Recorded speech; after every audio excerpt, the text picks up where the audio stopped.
Yeah, we're doing that all day. Oh my gosh. It's one of those days. Yes. It's just back to back. Steady, steady. Yeah. Did you go look at that road already?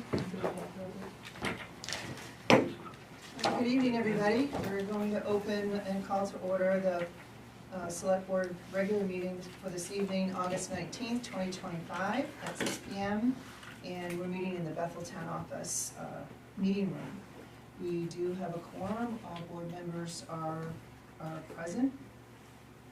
And we will continue now on to the flag salute. So please stand and join me in the flag salute. I pledge allegiance to the flag of the United States of America and to the republic for which it stands, one nation, under God, indivisible, with liberty and justice for all. And I usually say that we're joined by manager, so Manager Sharon Jackson, and also Deputy Clerk, now Clerk, Tracy Walker with the minutes. And number three, adjustments to the agenda. There and none. We do have two public hearings this evening. And that information's in your packet. So we'll open up the first public hearing. And this is for entertainment permit for Sunday River Restaurant and Brew Pub LLC, located at 29 Sunday River Road. Any comments?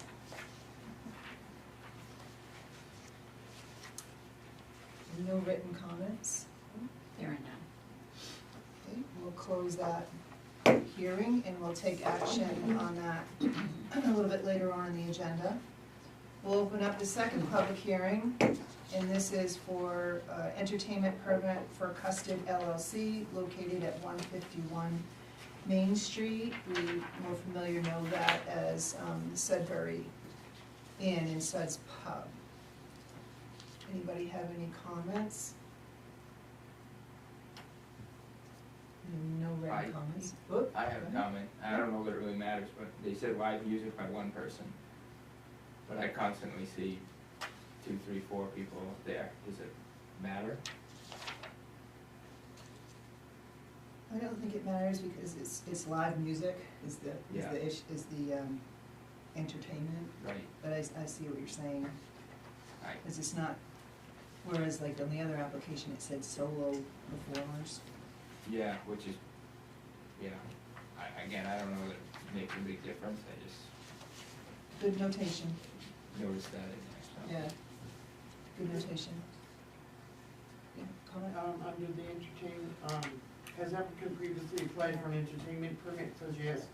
And then the next two questions are not answered. Yeah, I was wondering that too.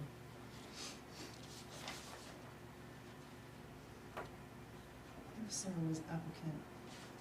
I mean, we know it's no, but still. Yeah. To the best of our knowledge, we know it's no. We don't have any other knowledge, right? So I for the, could probably text them and find out if we want. I'll have Tracy call tomorrow just to confirm it and write it in. thank you. Any other comments? All right, hearing none, we'll close that public hearing. And we'll take action on the permit a little bit later on in the agenda.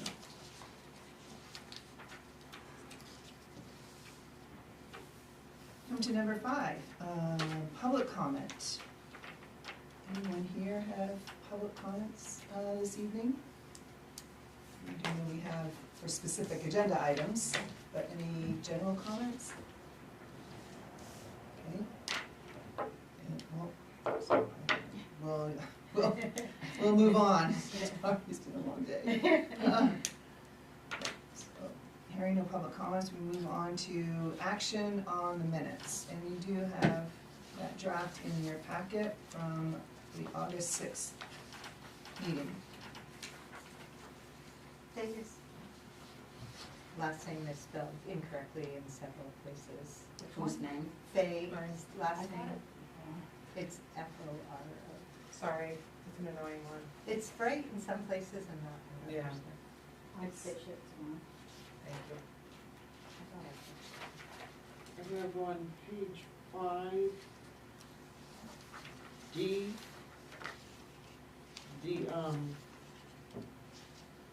warrant amount that was approved is the wrong amount.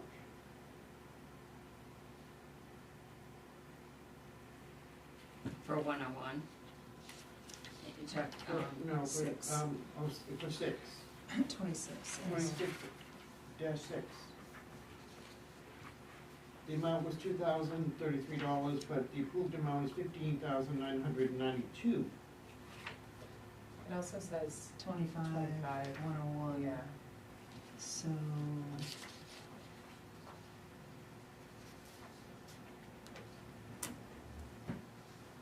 I think that's the one before, the warrant before, was that amount, no?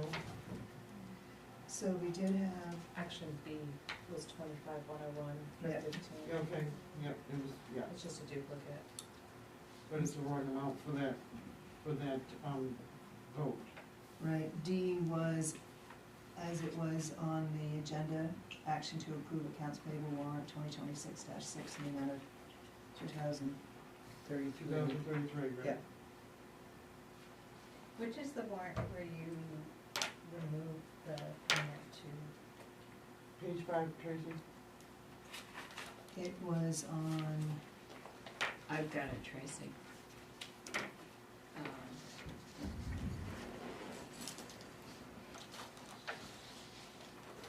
It was the $913 one. And that's not correct either. okay. So we have corrections to 11D and E. What's wrong with the E, I think, 913,000. We reduced it by the August payment to the sheriff's department. Oh, that's right. Any others? on select board items, I did bring up, swim lessons not happening this summer.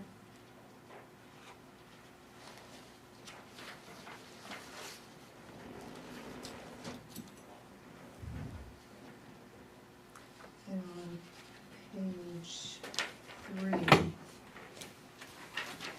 F, Michelle explained how the meeting with executive committee will go and ask for support to run, and you can strike and ask for support to run, because I'm in the first year of my term already. Okay, yeah, I was confused, I had a question mark right now too. Any others?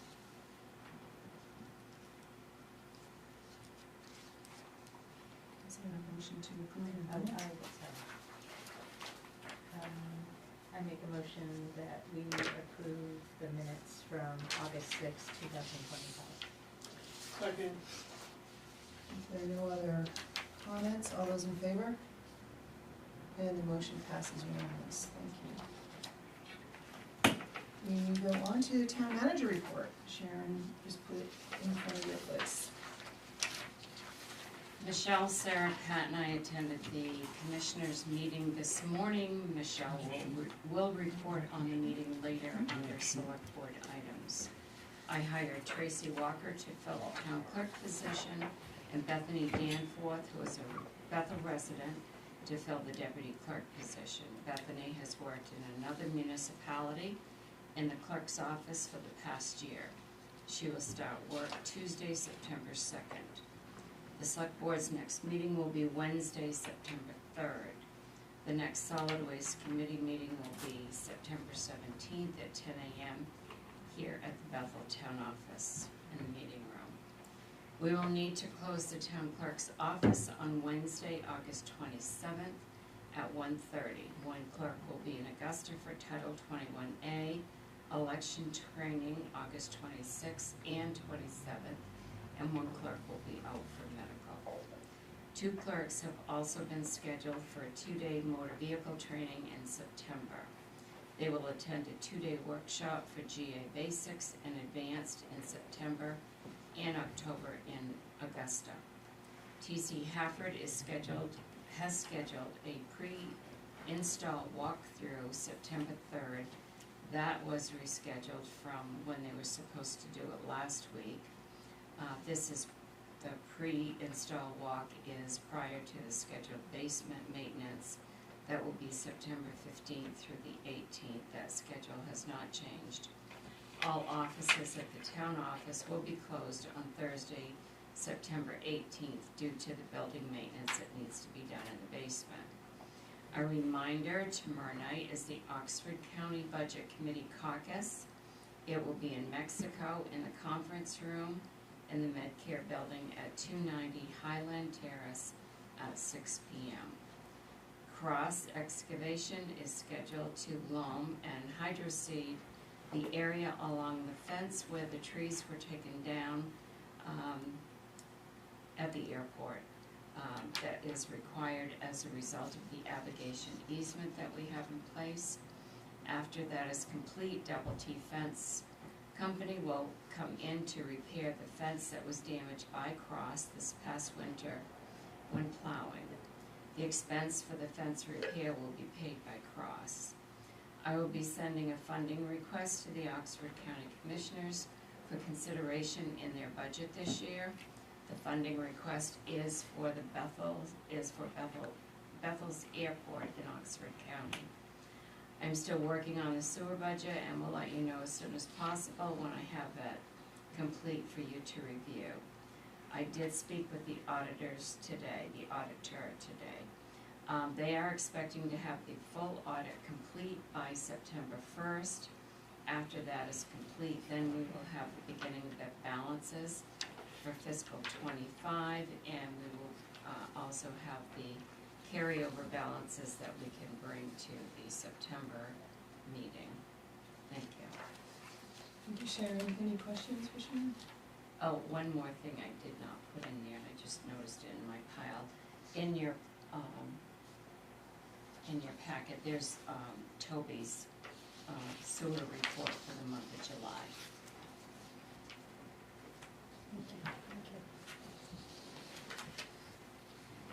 Yeah, on 10, have we, are we getting any money from Oxford County for the airport at the moment? No. 'Cause I remember years ago asking for the same thing. And one thing that, you know, it frustrates me a little bit with there, I look at our airport is in the geographic center of Oxford County. If there's an airport that deserves any funding from Oxford County, it, to me, would be this one. So I know that I believe they fund the one in Oxford quite a bit, which is fine, I guess, but again, that might just be something to bring to their attention. They already know that. Years ago, the county did give funding to Bethel and Freiburg, because both those airports are in Oxford County. The reason they actually budget to fund the Oxford Airport that's in Oxford because it's owned by Oxford County, whereas Bethel owns the airport here and Freiburg owns the airport in Freiburg, so that is the difference that they use. They stopped funding, let me see, 2006 I think is when I was manager, in 2010. I was manager in Freiburg and Scott was manager here. And we received funding for both the airports. Then they stopped it somewheres after 2019 when I left Freiburg, and they haven't funded Bethel or Freiburg since. Yeah. We went last year and tried to get them to fund it again, but they told us they were not going to, but we're going to still be persistent and try again this year. Yeah, I think it's a good idea, but Yeah. I think, again, we are the geographic center of Yeah. Oxford County, it might be worth throwing that in there too. Yeah, thank you. And how much are we gonna ask? I'm gonna put 5,000. The last time they funded anything to Bethel, it was $3,000. And what was that? The airport was 3,000? They gave, the county budget included $3,000. They gave that to both Freiburg and Bethel. And it would just be for operations or? Yes, yeah. And there'll be a public, excuse me, a public hearing, and that will be in October, so we might, in addition to Sharon, who will represent us, we might wanna have a presence again.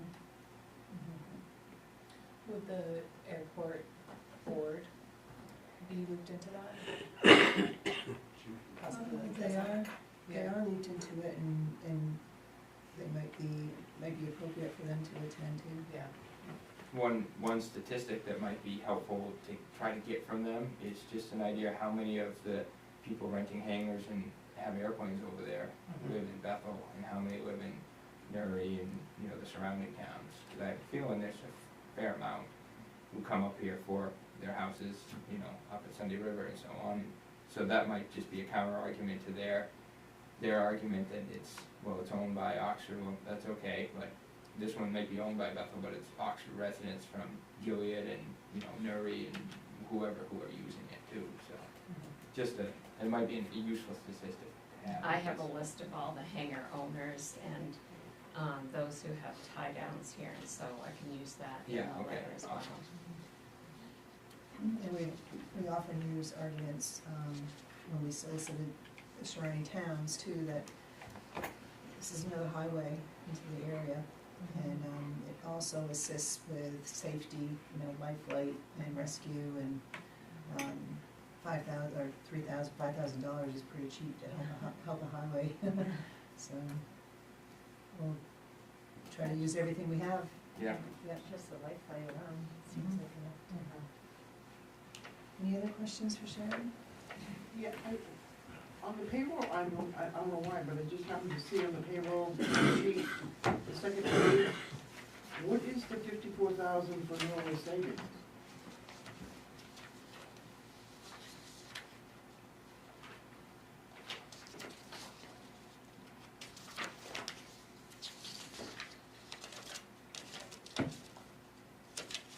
We have direct deposits going to different banks from Oh, that's what employees. that is, okay. And, you know, things like that. It's not broken down separately, but those things are confidential, and Yeah, okay. they go to, Okay. Got it. Thanks. okay. Thank you. All right, thanks again, Sharon. We will continue on. 8, department head report, and as Sharon just shared, we do have a written report from the waste water treatment facility. Thank you, Toby. And 9, board and committee report, we have none. That brings us to the business items for this evening. And the first one is discussion and action to award the winter sand bid. You have the bids in your packet, and I'll turn it over to Sharon and Scott. So Scott and I opened the bids on Thursday at 1 o'clock. We received a bid from A&B Forestry. I've given you a copy of all the bids for $15.50 a cubic yard. And they will deliver, and all of their specs were in order for what we asked.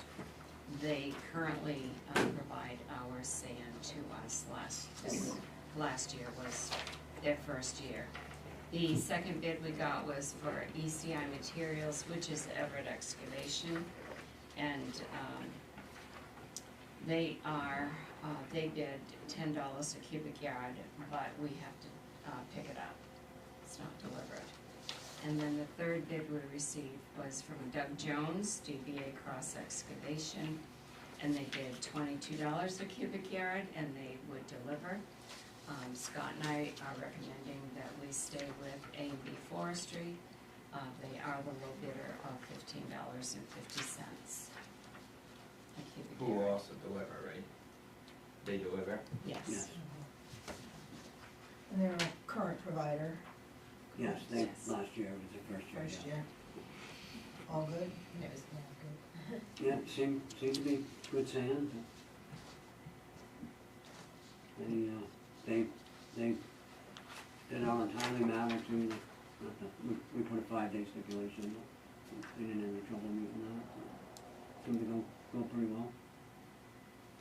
We'll have the full dome to be used this year too. Yes, yes. Hopefully we won't fill it, but. All right, I make a motion that we move to award the winter sand bid to A&E Forestry. Second. Thank you. Any other comments or thoughts? Hearing none, all those in favor? And the motion passes unanimous. Thank you.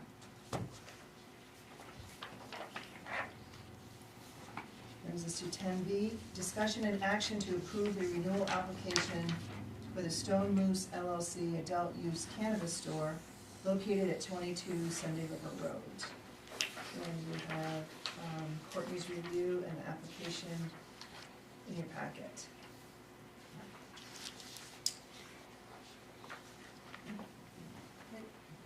Just on page 1 where it says attach a copy of valid forms of identification, proof of lawful residence, and attach acknowledgement and consent that the state of Maine has conducted a background investigation with criminal history check. I didn't see those attached. They provide that to me. Okay, I keep so it in you their just folder. say you- Yep, I make sure they Okay. provide it every time, but Okay. I have gotten that yet. And then on page, I think it's 3, they didn't check the box, is that okay? Like, it says I'm applying for a cannabis store. Did Yeah, that's, we can check check that. that, okay. Because on the first page, they did select that it was a cannabis. Yeah, I saw that, and Yep. I, okay. This is that they don't have ownership in some of the other incompatible, right, facilities, Yeah, it's right? asking, it's saying I certify that I do not have ownership or direct or indirect Okay, financial yep, interest in a cannabis. Yeah, so when they come in to pay, I can have them check the appropriate, box on that. To the best of our knowledge, they don't have any. Correct, yeah, Right. they've always checked that they do not. I think it's probably just the person.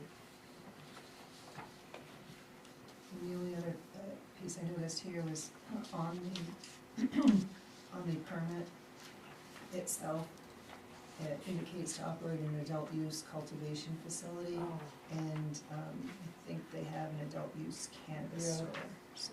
On the bottom, I have adult use, it's that top part. So I can go in and print off a new one, and then I'll just give it to Tracy if it's approved for you guys to sign it. Okay, that works. Is there keys to my office in the key box, Tracy? Are there keys to my office in the key box? Alright, I can go with my car, that's fine. I think your office door is open. She had me shut I had her shut it. Oh, you did? Nobody's here, yeah, I have my keys to my car, Okay. I go grab them. Any other questions about this?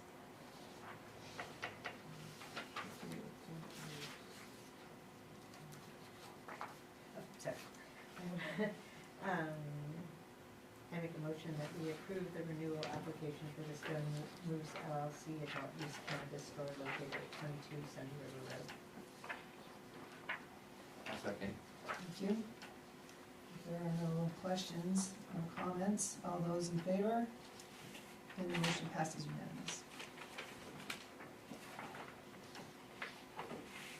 10C, discussion and action to approve the sewer system development charge, or SSDC, in the amount of $2,053.63 for Aroma Joe's to be built at 44 Maple Road. And that too you have in your packet, Courtney's explanation and how the number was derived at.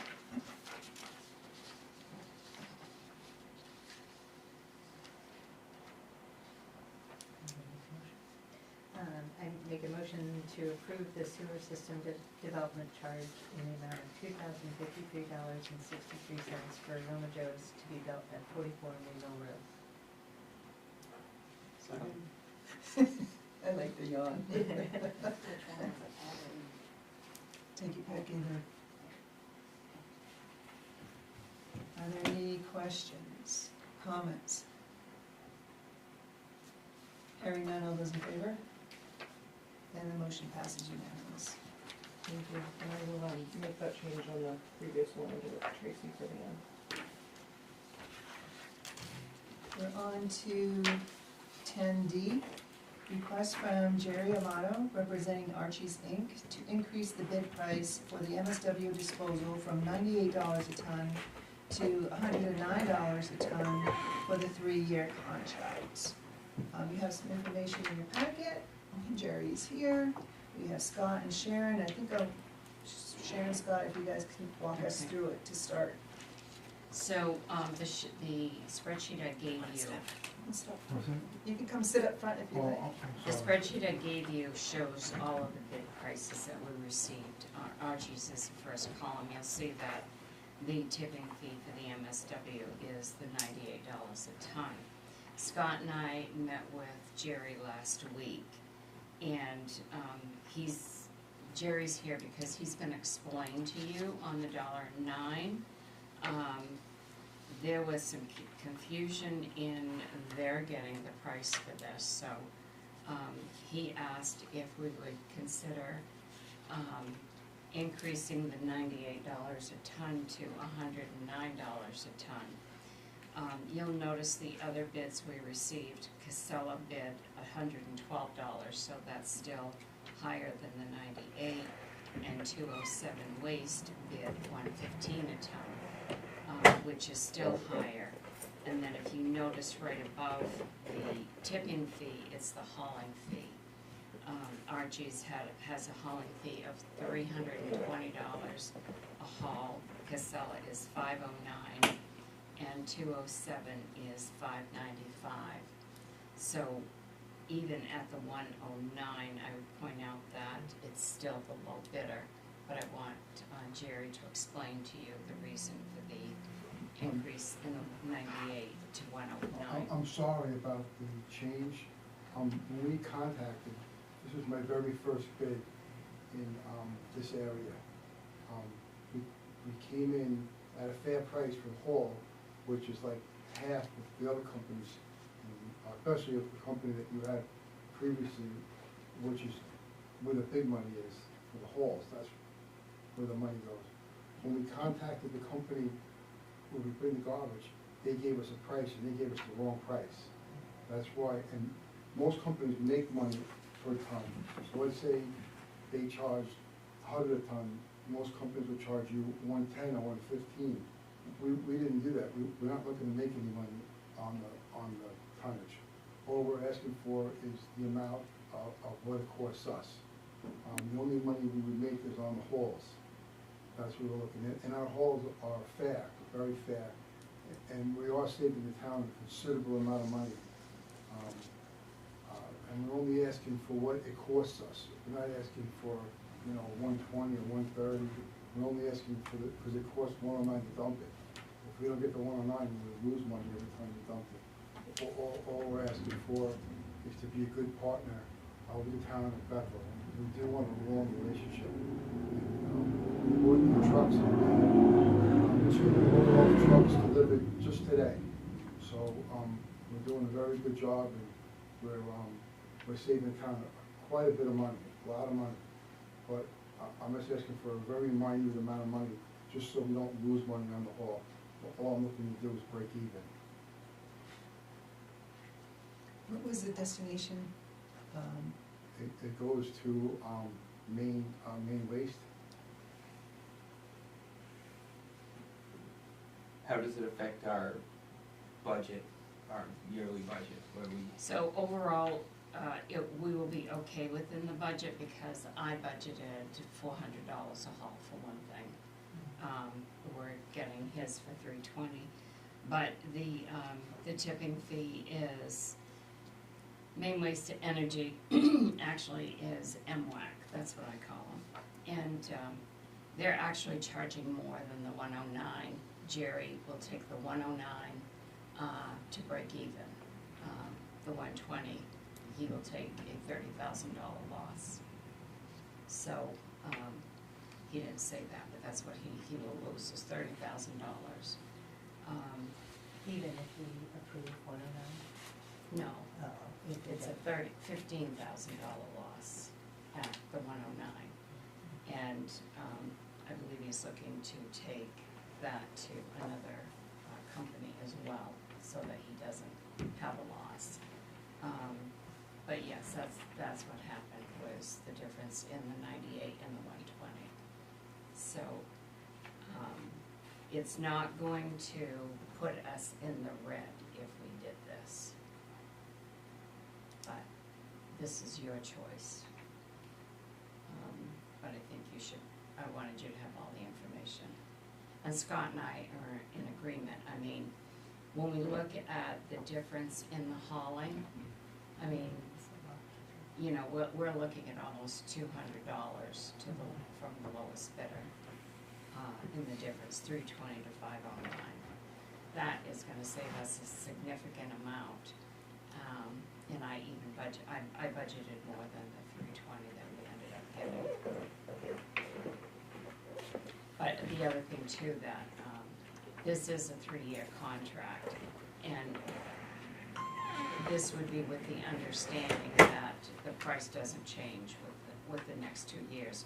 This price is going to stay, it would stay with the 3 years if you agree to the 109, and I'll have that drafted in an addendum to show that.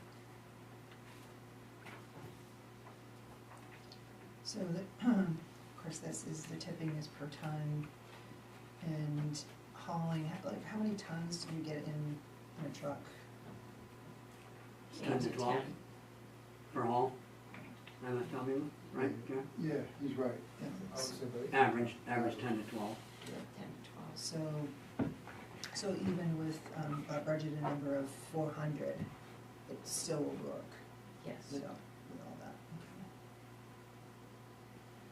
Okay. And is there a possible another location that you might take it to, that, for the 109? I doubt it. I mean, Okay. Maine's very strict and very difficult to open facilities, which, you know, that's why Maine's a great state. But with those locations, and MWAC, I call it Maine Waste, but MWAC, they're hurting. I had a meeting with the general manager, we met, and all their equipment's very old, and they've never kept up with the times. So now they have to raise their prices to be able to repair their equipment. So, you know, everything's getting very expensive, I'm sure you guys see. But we came in at a fair price. We were surprised at the price that our competitors bid at were very high. The only mistake I made was when I called these companies, they gave me the wrong price. So I got, you know, it was a mistake, you know, and all I was asking for was not to make money on it, just to break even. I'm very sorry. I was embarrassed to come here, but this is the first time in 25 years this happened. And I was raised in Maine, but taken away when I was a teenager. I got brought back here to run this company. I don't know if it's good or bad, but. So what about Norwich Walk? Did you decide not to go to Norwich Walk? We'll Change? Yeah, we'll probably go to the other, it's further away, and it will cost us a little bit more money because it's a little further, but I'll be able to, get it at the 109. So it's better for us, and better for you. So, Bethel's making out with us picking up their garbage. I think you would agree. And, you know, the service is good. They're $9, I apologize. So I guess I misunderstood. Are you going to take it to Norwich Walk or MWAC? We're gonna take it to, the, Norrisburg. Yes, you are, Yeah. okay. And they're the ones that gave you the 109 price? Yeah, Yeah? we're gonna take it to Norrisburg. So we're gonna eat a little bit there, Mm-hmm. so, but that's what we're gonna do. It's a lot closer, so we'll save money on the hauling. But, we'll lose a little money. But we'll make it up on the hauls, hopefully. Are there any other towns that got caught in this that you serve? No, just Bethel, thank God. Just Bethel. We do quite a few transfer stations, quite a few. And, I guess the previous owner tried to get in Bethel and then Tom was unable to get in. I was able to get in, but I screwed up a little bit. Hopefully, going forward, I won't make this mistake again in other towns, but this is the first mistake I've made in 25 years I've been doing this. And I stand there humbly, to ask you for the extra $9, but we do, a lot of times, everybody's happy with us. I think Scott's happy with us. We go out of our way to, make sure we give you good service. And, all we're asking for is to be able to, recoup a little bit of our loss. So do the other towns already have an agreement in place, and they're Yes. already at the 120? So Yes, they're already at the 120, okay. And yes, and some of the towns we pick up, they have a deal where they pay directly at the transfer station in some towns. So we'll bring it to, in some towns we do the garbage, they have either their own transfer station we bring it to, or, they have a deal with whomever we're bringing it to, Okay, okay? yeah. But I think, Bethel has a nice setup there, and they're very close to our facility, they're very close. So it's easy for us to pick up. So when Scott calls me, our truck's only 10-15 minutes away, which is a good thing, we like that. We have, like 3 transfer stations near our facility, which makes it very easy for us. Thank you. We have other towns that are asking us to pick up their transfer station, but we're not there yet. So we turn some towns down, because we haven't grown enough to be able to pick them up. But Bethel folded in nicely, because you're close, and I like the facility, I went by the facility, it's a nice facility, it's easy to service. Thank you. So you mentioned new owners. Who are the new owners? I work for LIWS, and it's owned by, owned by, I guess, Jeff Graziano and Anthony Avellino. Nice guys, just like myself, young guys, hard workers, started with nothing, very hard workers. I'm not gonna lie, I don't know how they found Maine. They knew I was from Maine, so they shouldn't be up here to run it. So, and when we first got here, I'm not gonna lie, the trucks were like all broken down. So we brought in all new equipment, and pretty much all the old trucks are off the road. We hired a lot of new people, and we refurbished the building. We've come a long way. People are very happy with us, thank God. So we've been doing very well. But they are very nice people. I was talking to them coming here. They wish that they were able to come to the meetings, but they're out of town. But they come up quite often and check on stuff. Where are they out of? Long Island. Okay. But people think, I don't know if you guys know New York, Long Island is a nice place. It's like the town I grew up in, was a little tiny town, had a general store, had a post office, and a candy store, and that was it. So people think of New York, they think of like, 60-foot buildings, it's not like that. Yeah. Long Island's still quiet. Thank you for your information. What are thoughts from the board? I don't know that we have a ton of choice, it's still cheaper than everything else, I guess. If it's 3 years, and stay for 3 years. I agree. Yeah. It's our best option. And it wouldn't feel right to like No. give it out like that, even though it just. Appreciate it, thank you. Any other thoughts? Any action? I make a motion that we, accept to increase the bid price for the MSW disposal from $98 per ton to $109 per ton for the 3-year contract with G-Zinc. Second. No further comments or questions? All those in favor? Okay, the motion passes unanimous. Well, thank you very much, I seriously appreciate it, I look forward to a long relationship. Thank you for attending. Yeah, I came here. Thank you very much. Thank you. Thank you. I have the same coffee thing, I like that. We're gonna keep moving, and we're coming to the entertainment permit application, so 10E is discussion and action to approve entertainment permit application for Sunday River Restaurant and Brew Pub located at 29 Sunday River Road. I didn't have that in my Was it Is it- separate from the hearing? It's on the back side It's in- probably of Yeah, it was the, in the hearing. Oh, So it was sorry. earlier. It was just in I'm sorry, I do Okay. have it, Yeah, yes, missed it. you're right, I remember. Yeah, that's- But that one, it's the other one.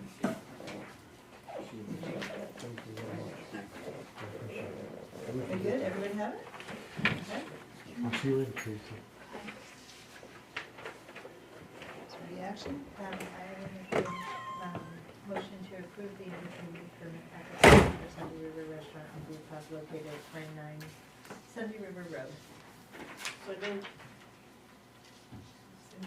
Questions, comments? All those in favor? And the motion passes unanimous. Our second one is discussion and action to approve the entertainment permit application for Custard LLC located at 151 Main Street. And you have that one in your packet too. This one, front and back. Make a motion that we approve the entertainment permit application for Custard LLC located at 151 Main Street. second, And again, if there's no questions or comments, all those in favor? The motion passes unanimous. They just as long, well, they will, they'll finish filling it out. yes, Okay. we have that all marked to do. Thank you. 10G, action to approve the town manager's recommendation to hire Tracy Walker to be the town clerk. I make a motion that we approve the town manager to hire Tracy Walker to be the town clerk. second, Any questions or comments? Sure you want it, Tracy? All right, if there are no others, all those in favor? And the motion passes unanimous. Welcome again. Yeah, thank you. 10H, action to approve Lori Windsor's resignation from the planning board. And I believe you have her resignation letter in your packet. I make a motion that we approve Laurie Windsor's resignation from the planning board. Second. Any questions, thoughts, comments? Hearing none, all those in favor? And the motion passes unanimous. How are we on, membership on the planning board right now? So this will be the only vacancy, we just filled the vacancy that we had. So we lost one, Yeah. we got one, we lost one. So Okay. we'll advertise. Do you recall when her term ended? Was going to end? I think it's this year. I didn't This look year? to see when I hers think so, is. but I'm not positive. What did you say? I think it's this December. Yeah, I think I saw that somewhere, but I don't remember. That's all right, we can look it up. Yep. And we got the terms, so they're on a 2-2-3. Right. Yeah, yeah. So, we'll look for it. All right, any other questions?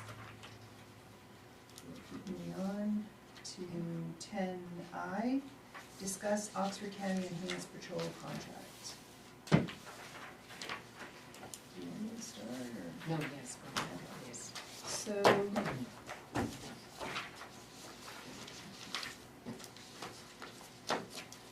We attended the Oxford County Commissioners meeting, but we were scheduled on the agenda for 11:30. And, we kept the focus to the cost allocation, piece, knowing that others have, questions about quality control. Pat brought up, getting signed contracts, annually and such. But we focused on this part of it first, and very appreciative that we had representation. Pat was there, Sarah was there, Sharon was there and myself, and we did let on that Faye and Andy might be listening in. So that was, having that support there was instrumental, I think, for them to listen to us. There were 6 bullet points that were shared with them. As I shared at the last meeting, was looking to adjust the July to December 2025 invoicing to reflect the county's 2025 budgeted rate. Ask them to justify the line item of depreciation in the deputy line item rate, and ask them to apply the Penobscot County 80% rate to Bethel's future cost allocations starting in 2026. Express appreciation for the work of the deputies, and recommended county change fiscal year from calendar year to a July 1, June 30th year, and relayed concerns about mutual respect. I guess I asked you guys how it went. I didn't hear all of the older gentlemen speaking as far as changing the fiscal year. What did he have to say? What was his? He's familiar with how the state, he's a former legislator and works with the budget in a couple of administrations. He has a lot of background with budgeting and such. And he sounded like, to me, he was commenting on how the state has had conversations about their fiscal year and how it relates to the schools' fiscal years and in the municipalities. It sounded like he was just kind of exclaiming in that it's something to think about. I was encouraged. It sounded like he would actually put some thought into doing it. That was my takeaway. Yeah, I didn't get what his actual Yeah. reasons were. I mean, I heard about the school department and all that, but I didn't Yeah. know where he was really finishing. I felt like he was saying it makes sense to go that route, but not really Right. positive. Right, because they got this right at that time, so it was not a lot of time for them to digest these thoughts. There was, let's see, we had the comments that we had back. Let's see if I can recap it.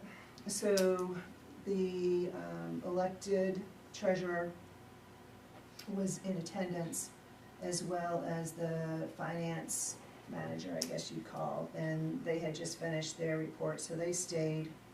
There was pushback from the elected treasurer in regards to the depreciation, and they understood what we said, but it seemed like she was unwilling to call it something else or eliminate it. I mean, as we know, depreciation is a accounting method. It is not a cash expense. And you cannot tie it back to their budget. Depreciation is not mentioned anywhere in the county budget. She said, well, you know, it's for the cost of vehicles, and, you know, you gotta pay your fair share. So I asked, okay, we understand paying our fair share, we understand about vehicles, is it vehicle maintenance, what is it? Just tell us what it is, give us the number to confirm it. I don't know if they're gonna do it or not. It's kind of interesting to find out if that cost is included in the town billing for the county. Do you know what I'm saying? No, say that again. Okay, so the town pays Oxford County, and so the sheriff's department is included in that. And so the vehicles must be included in that also. Mhm. So they're double dipping on that too. So that's why, right, so now I get it. So in the county budget, the 2025 county Right. budget, of which our assessments are based on, Mhm. right? Again, there's nothing for depreciation, but if they meant to call it something else, right? If they meant to call it something else, just tell us Right. and let us know what it is. And they, Commissioner Kime was saying, you know, that they weren't gonna change, they spent a lot of time and money to come up with the framework of, the cost of a deputy and related expenses, and they weren't going to change that. I hopefully, clarified to her, we weren't looking for them to change that, we got it, this is what we wanted after many years of asking for them, right? Asking for it, we just wanted clarification, appreciation. If you can't tie it back to the budget, then why would we pay for it? But I understand that there is vehicle expenses, and it might be appropriate, right? So, that was that. The only thing I'm gonna add to that, and I didn't think about that when we were there, but as I thought about it later, it's not in the budget, but it's not in our budget either, that we prepare for the town depreciation. It's in the audit. Right, it's. And like when I yeah. talked to the auditor today, we talked about the depreciation in the sewer budget. And I think that's where it clicked with me, because you do account for it in your budget, in your audit, the depreciation, but you don't, it's not accounted for in the actual budget. No, And remember Right. what she said, we could call, well, I can't remember who said, we could call it something else, but even if you call it something else, it's still what they are saying they have to take out, what they have to include. well, I would like the definition, because if they keep it at depreciation, again, that's not a cost. No, no, It's not a right, cash cost. Right. So, with that refusal, You can't measure it. Yeah. That's, No. like, you can't say, you don't pay it with a check. right, You don't, it's after, you know, EBITDA, right, okay, so you have all your, you have what your, like, you know, net profit is, but then you have interest, depreciation, and everything else that comes at the bottom of a profit and loss statement, it actually helps your net income right. at the end, but there isn't an actual cash cost. Right. And I think they were frustrated because they came up with this number, maybe they are misnaming it to the rest of the world, which is us. Mhm. So I hope they come back and say, hey, you know what? We get what you're saying, but this is really vehicle maintenance, and they can tie it back to a budget number. Right, the maintenance part would be yes, because we don't own those vehicles. Exactly, exactly. They own those vehicles. Right, and so, So like, why we, well, yeah, why well, we, and I get it, but we would have to pay a portion towards that. I mean, maintenance is fine, Yeah. yes. I mean, Right, Yeah. exactly, so Yeah. just tell us that, Right. you know, so Cause It was it's a- yeah. a little bit back and forth with that. They are very fixated on expenses. I tried to show the flip side of the income that they get from us, and the revenue offset that they budget. And I think even for them, it was a little tricky to have the clarity that this is your county budget, and this was the 2025 rate, that monthly rate comes out to whatever that is, 47,000, right, and change. But now, halfway through the year, you're billing us at 56 or whatever it is per month, you know, because of how the fiscal years are.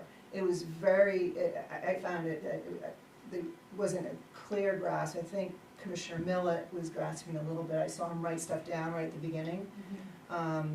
That they really only see the cost part of it. And I think it was hard for them to understand that we were paying more for the 2025, more than what they budgeted for revenue to come in. Their thing is, well, the expenses are more. Well, it's not my problem, you didn't budget right? And then even so, we're a taxpayer too, and we should, you know, whatever the ups and downs are at the end of their budget to their actual, we should enjoy or not enjoy what everybody else does, because we're a taxpayer there too. I think they had a little bit hard concept there. Commissioner Kime spoke for quite a while. She had about a couple 3 points. We were able to clarify to her about that we weren't looking to change the framework of what they came up with, just the concern about depreciation. She was trying to make some points about keeping the fair share to other towns, and how would that work? How would you make that fair to other towns? Well, we told you, Penobscot County, 80%, call them, right? And then part of the last comment was about mutual respect, and I talked about potentially the commission having Bethel fatigue, of us trying to, learn about what we have and ask questions and have conversations, and she assured that she doesn't have Bethel fatigue. I think those were kind of her points on it. But it's gonna take a little bit more, I think, and more time. I think I kind of asked her, well, think about Penobscot County 80% and come back at another time to digest this stuff. In Penobscot County, when it's 80-20, who's paying the 20%? Other towns do Yeah, pay 20% to have? Mhm. Well, it's probably the county budget, right? it's the Right, county yeah, it's budget, so budget, you yeah. have the deputy rate, Yeah. whatever it is, right? So we have our, whatever we have, the 673 or whatever it is, right? And then our actual invoicing would be for 80% of that. Right. And the other 20% would be absorbed into the county budget. Right, but that's what I was wondering if, can they, because she kind of talked, Lisa talked about, or Commissioner Khan said that it would be hard to know how to charge other towns. Can't they pass that, if they have to absorb it, can't they pass that cost on to other towns like Newry and Woodstock that don't, like, You do it because through they're the- getting a benefit of having. They do it through the actual assessment. So what would happen is, that's the cost that we would have. They would invoice us for 80%, that's our cost. And that, whatever other 20% would be in through Their whole budget. their whole Their whole budget. budget, Yeah, which- yeah, Which would be then split by raise, all the towns. So which would we it- would. including us get- again, yes, right, yeah. Mhm. That 20% would be consumed in all of Oxford County's assessment to each town. It would Mhm. increase that. Right, But it'd be pennies on the dollar. Right, yeah, right, yeah. But her issue was with that subject was that the other towns that have their own police department would be asking for that too, because they go to other towns. That was, Because it's mutual aid. yeah. Right, and I try to clarify this, for us, it's also first response. A little bit nuance in Yeah. the terms. Where, and we, like, when Bethel PD existed, they went to Gilead for a domestic or whatever it was, and they were there for 20 minutes, half hour, whatever, until the state police and the sheriff's office got there. And then the state police and the sheriff's office took over, and Bethel PD came back to Bethel. And that's essentially, generally speaking, what Rumford or Paris or what most of those towns do. They go, they help, rectify the initial emergency until the appropriate authorities get there, and then they turn it over to them and they go back. And they might have a little bit of paperwork or something to type up. But what happens now, and what was happening when I was there, and I'm sure is happening now, is the Bethel deputy takes the whole thing in many cases. If there's an OUI arrest on the Sunday River Road in Newry, and it's the Bethel deputy that stops him, they're arresting the person, they're bringing him back to either, here to do breathalyzers or to South Paris, and that's tying them up for 2, 3, 4, 5, 6 hours sometimes, as opposed to 30 minutes or maybe an hour at the most. And that to me is where the big difference between the municipalities and an actual deputy. 2 o'clock in the morning when there's a call in Gilead, the Bethel deputies are tied up for a long time, more often than not. Even if they call out another zone deputy to come and do their thing, it's just the way it is. And that's, part of the argument for the 80-20 is, for us, is that there are no other law enforcement agencies, at least within a 30-minute radius, right? If you have the Norway, Oxford, Paris, they're right there, okay? And if you have the Rumford, Mexico, even the sheriff's department that's doing Mexico and Dixfield, they're all just right there. We don't have anything for 30 minutes at least. And so, you know, we have a benefit of having a post here, but also the county has a benefit because they can send out from this post. And that's part of the argument of the 80-20. I think it's gonna take them a little bit to get there. But we started the conversation to kind of push them. I think that's the best, you know, they don't have to do 80-20 for Mexico, they don't have to do 80-20 for Dixfield. Those are, to me, different scenarios, but I'm not a select person in Mexico, Dixfield, so I'm looking at Bethel, and trying to keep them focused to Bethel on it, so. And I'm sure their deputies are in Peru and Canton and Roxbury and Byron doing the same thing that, you know, our deputies doing, so. Mhm. Yeah, but they don't pay for a dedicated patrol in Peru or Canton. Right. So, so that's part of the arguments, try to give them a little bit of the argument, see if they could, look to have that concept.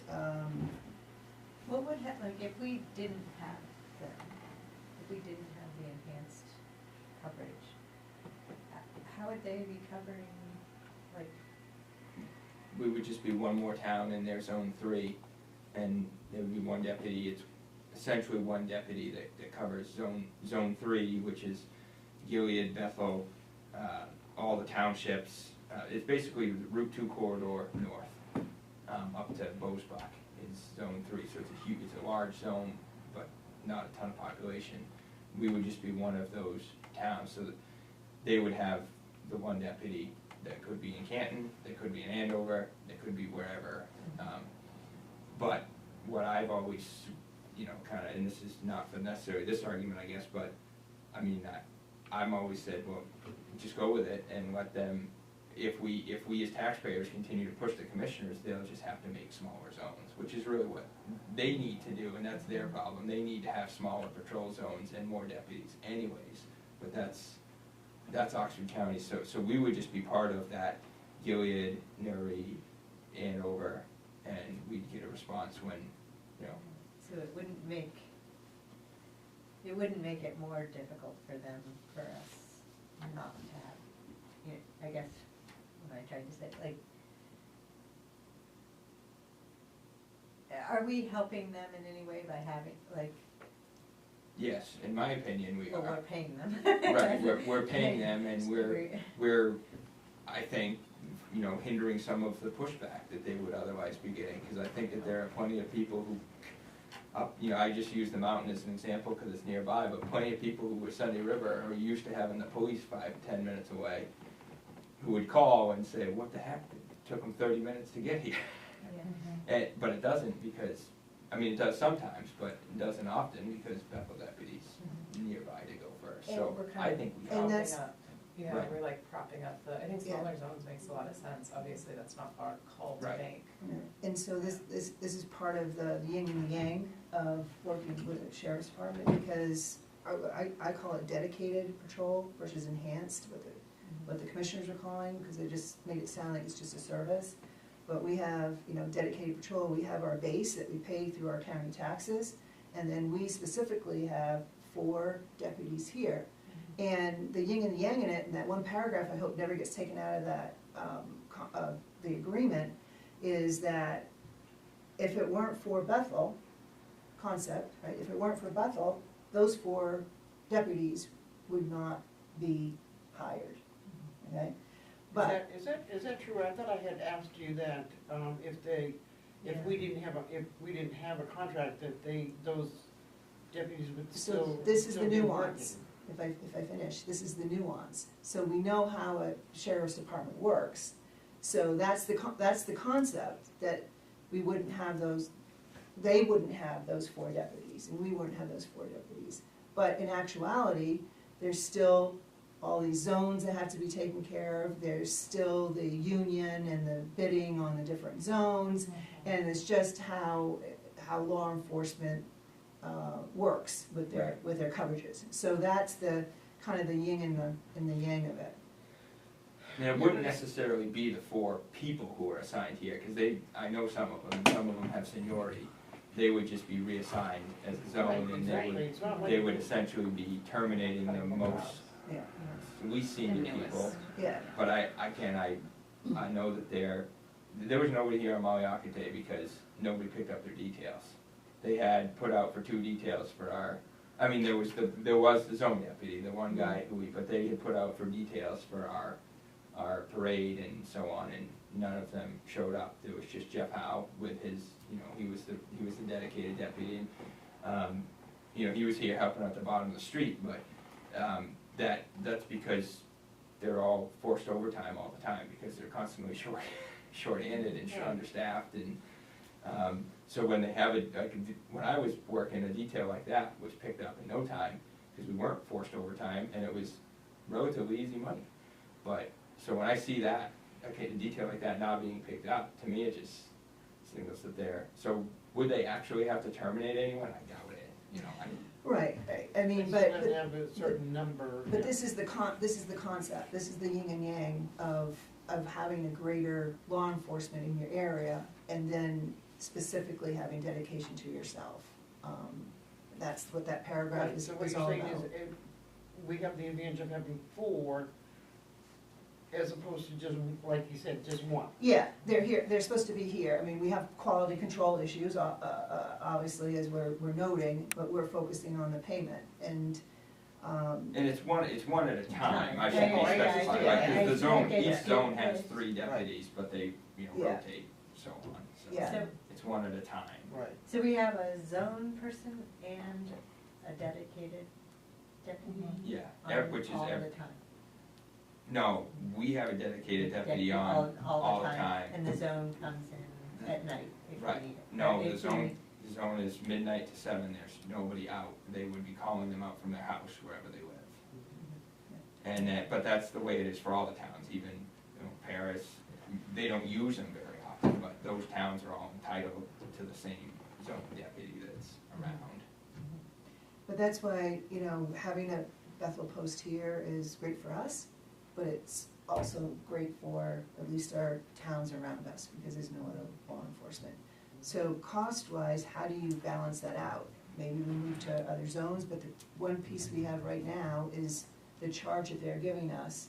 And we do have other examples of other counties of what their financial situation, what they propose. So that seemed to be the easiest thing to put out there to try to get the commissioners to think a little bit out of the box. I mean, it took us years to get to just the deputy costs and the related deputy costs. It took us years to get to that. Oh, that was the other thing, that Commissioner Kine was in favor of the administrative fee because she saw that there was administration for our 4 deputies, but tried to explain that that's already in our regular assessment for the county. So she was in favor of getting rid of it? Or keeping it? No, keeping No. it, keeping it. Yeah. But I think Defending it. yeah, she's defending it, and and hopefully she'll get some education on it, because as we have known for, again, at least 3 or 4 years, that we should not have been charged an administrative fee, and hence you don't see it anymore. I mean, that's this, with the state law, that's what the division between, having dedicated service with the sheriff's department, that's a division, and, She was pushing the administration fee towards the work that they put in to give us the figures that we asked for. Huh. She did. Wait, say that again? Huh? Say that again, what you just said? She was pushing the administration fee towards the cost that they were saying it was for them to give us the figures that we asked for, to do the work to get the figures that we asked for, or the breakdown of what we asked for. yeah, and Administrator Zane, he implied that when they visited here, and saying that they put a lot of time and money and stuff to Yeah. come up with that template. That's their job. Sorry. Yeah, That's what our regular taxes are paying. Right. right, exactly, hopefully there's some education that's done there. The mutual respect, and we did get an apology from Commissioner Tim, He's the one that was also with the former commission, and he apologized. I took concern with the statement that we heard that Bethel costs them money. And the commission was, seemed to be populating that messaging, and asked them to, please stop, and he apologized, and he said it probably came from out of context of whatever comments they had, with the former commission, and he apologized, so that was nice to hear. And then the second part with the respect was, is it rumor or not, is the commission having Bethel fatigue, that we ask questions, that we ask for meetings, are they fatigued with that? And they said no, and on behalf of us, I just said, questions and conversation means that we're learning information, we're creating understanding, because we want the best information to be able to make informed decisions for our taxpayers. And they were receptive to all of that. I mean, I don't know if anything's gonna come out of it. I don't know. It's strange, because afterwards I had a conversation, I believe he's a sergeant, the one that was sitting on the left side, like in front of me. Yeah. Was he a sergeant? He's a deputy, he's the He deputy came sheriff, to our meeting, yeah. Urquhart. Yes, how do you Yeah. pronounce that? Urquhart. Urquhart, yeah. Anyways, I had a discussion with him, and he basically advised us to keep on having communications with them and the sheriff's department. Yes, that was encouraging, there was open conversation, and that was encouraging.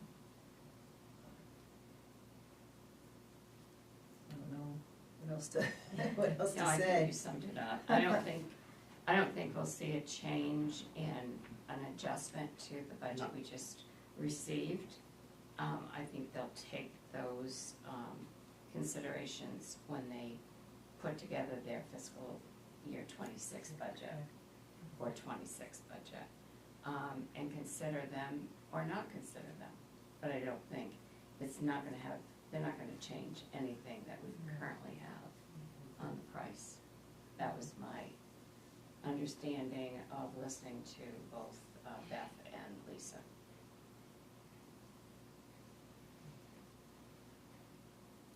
Yeah, I really appreciate you all for going to this meeting, and Michelle for bringing up like a well-organized presentation of the concerns. It's definitely frustrating to like feel like we're like padding a budget and like having, it's a huge expense for us.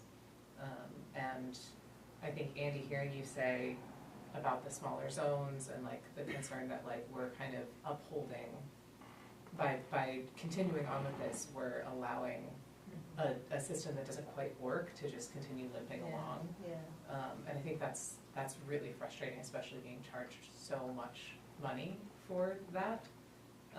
And it also brings up, I know we're not addressing the performance pieces or the quality pieces in this conversation, but I do think it's worth us thinking about, as we've gone through some of the logs, there's definitely things in here that I don't necessarily think need a police officer necessarily. There's support for animal control, a significant number of property checks, a lot of like support for ambulance services, and it brings up a question of like, would it be worth having a larger community conversation around like what are actually the resources that are needed if we're putting so much money into this policing contract and it is kind of propping up the system?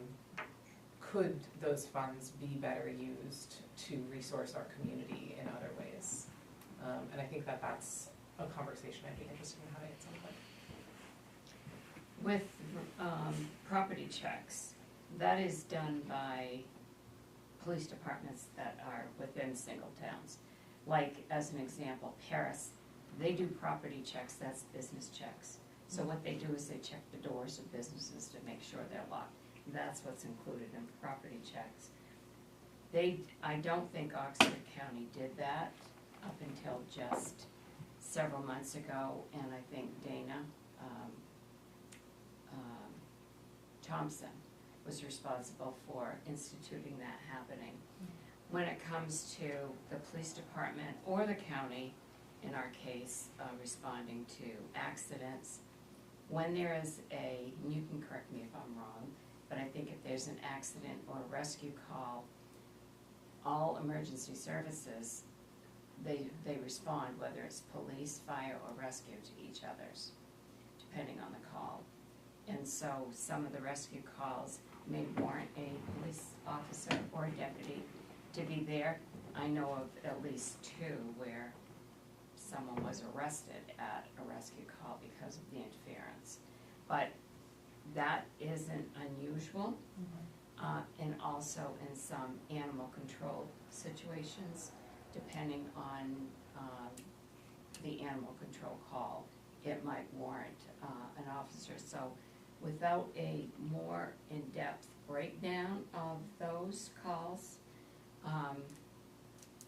you know, to look at them, they're the only ones that know whether or not that officer or deputy should have been called out. But that's just an explanation that those are not just here in Bethel. Those happen in other towns who have their own police departments. Yeah, and as far as what they're going to, that's generally coming out of the dispatch center. Yes. And a lot of that is based on what they're getting for information from the caller. And Yeah.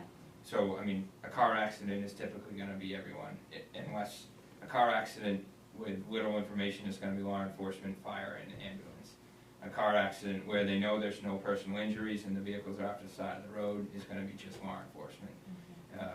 You know, and like you said, it kinda depends on their, medical calls, generally not dispatched to medical calls when I was working there at least, although I know that there's been talk about them trying to change that.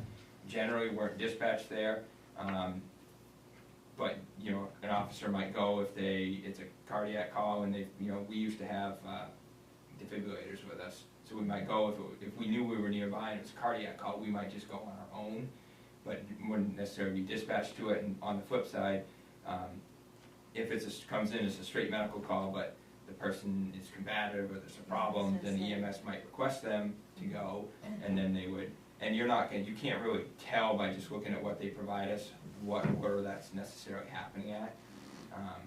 And yeah, I believe as far as the medical stuff, they're not supposed to really just go except for those extreme ones. But that's a different issue that they've had in the last few months, so. But I don't disagree with the concept. There's plenty of things that I went to in my time there that were a complete waste of time for a police officer to be at, but it didn't always have control over that either, so. I would love to get more, that all makes sense, and the property checks is one thing that I would love to understand a little bit more, because that is about, if we look through the logs, that's like half of what's logged. Yes. They do Property a lot. checks, it's a lot. Yeah, we didn't used to, like Sharon said, we didn't really used to do them, even when we were Bethel deputy, it wasn't a very common thing. Of course, when I was working as the Bethel deputy, we didn't go overnight, we only had 18-hour coverage or something, but that is typically something that they do on the midnight shift when there's not much else going on. And it can vary, sometimes they're getting out and actually checking the doors, sometimes they might just drive around the back, spotlight the doors and make sure that there's no broken windows and stuff like that. So they draw a number for each property check because it makes their statistics look bigger at the end of the year. So it is kind of a padding thing. It depends on how they use it, but that's the way I think a lot of it's stat padding in that case sometimes. It reads that way, yeah. You know, does it take, it takes an hour maybe to drive around the village and do 15, 20 property checks, but anyways, But if you're doing, I guess if you are doing that on a regular basis, you may just start to pick up on things Yes. that are happening, that, it Well, just that's makes you more and aware. they do of want what- to keep track of when we do it. It is, and because if you it's- just sit in one place, then. you know, but those aren't calls, they're not responding to Right, they're calls. sort of self-initiated. It's- Right. It's Right. like patrol kind That's of. proactive, what I would consider a Yeah, proactive okay. thing. It's proactive, and we don't know what else is going into it, you know, they know if there's been a string of burglaries, right? And so maybe they're looking, you know, this is part of what we expect in protection. Right. Around, right, when we're in a transient area, we have north, south, east, west, you know, roads coming in and out, on it. There are some things though, like, if it's an alarm, like if they go to a property for a false alarm, I think we actually have it in our code that we can, you know, if it's like 3 times or something, we can charge a fee, for, you know, possible nuisance or. I think you can do the same on the fire side for fire alarms too, Yeah. Yeah, which so, is But- getting to be a bigger and bigger thing Yeah. nowadays. Yeah. Cell phones and the automatic crash notifications, I can't tell you how many of those I hear every day around all of Oxford County that are 99% of the time nothing. Somebody dropped their phone or something, but they leave it on the roof of the car, that's the most frequent one. Yeah. But I was getting back to, our conversations this morning, I think it's a continued conversation, another step forward. I would hope that we would get some feedback, but we also have opportunities coming up this fall. The budget season, you know, the public hearing that's there. And also, to keep this conversation and remind them if they don't come back, with any thoughts. And just keep the pressure up. I mean, ultimately, that's why I was in support the last meeting of deferring the payment to them. Sometimes people don't listen unless they don't get paid. And I think I'm still kind of on that mindset, when we get to that on the warrant, whether we, don't pay the depreciation line, or whether we just pay the county budget monthly, just thoughts to try to move things off the mark. Did they notice that we didn't pay yet, or has there been any? No, the bill is, according to Oh, the yeah, agreement, but it it's has to be paid by the 15th, but I have not received a call. It was probably educational to hear a little bit of the treasurer's report and the finance reports, and it was all educational. But I'm up for to keep trying to push this forward. Now as we mature, we understand what the finances are. We've been at this for a bit, we understand what the performance is. But we did give appreciation for the professionalism of the deputies and such, and that we did do like having around. Quality control pieces, just keep the pressure up. And we'll move on if everybody's good. And again, thanks for everybody coming together to make this presentation. I think it was impactful. Michelle, did you have a handout Yeah, that you gave? I did, that's what I did. Could you give it?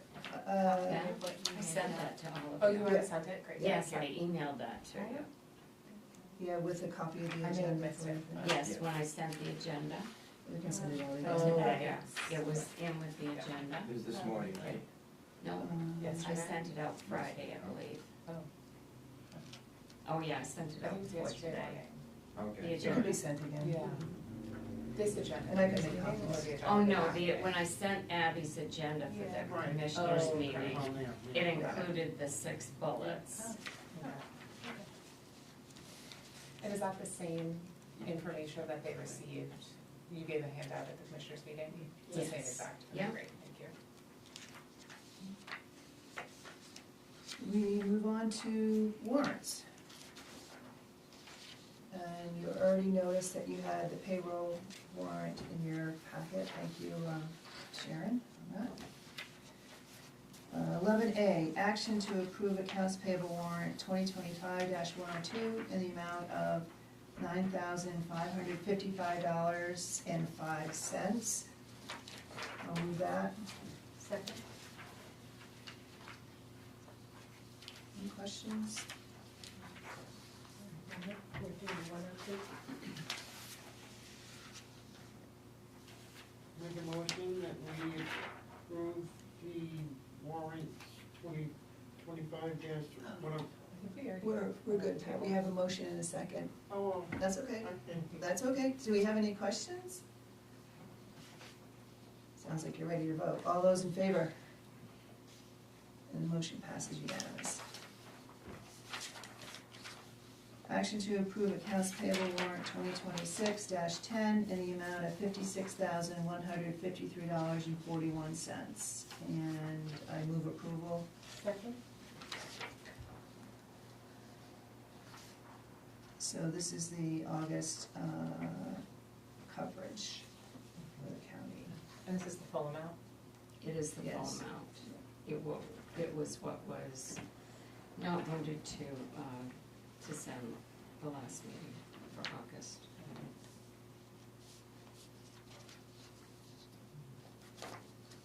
I most likely will vote no on this one, just as FYI. Would it be possible to explore calculating an adjusted amount that does not include, I do think, Michelle, I think you're right. I think that it kind of decreases our bargaining power if we just fold and pay them the full amount. And so I would absolutely be open to seeing a different number that takes into account the issues that we've brought up. I guess based on the conversations that we had with them, there'd be a couple ways to do that. I guess there's the full straight out. There is the depreciation line that we mentioned to them, and I don't have that. That is number. $6,500. Great. It's the depreciation right here. 6,500 for a month? Yeah. Oh, for the year. No, Okay. that's for the year. All right, This so, is, well, this is what Zane had sent when he sent us the breakdown. There's a depreciation for 4 of each of the vehicles, 4 vehicles, $6,500 depreciation expense on each vehicle. for the year? Yes, this is the annual budget. So for a month, Multiply it by 4 and divide it by 12. 12. probably. Does anybody have the calculator? Yeah.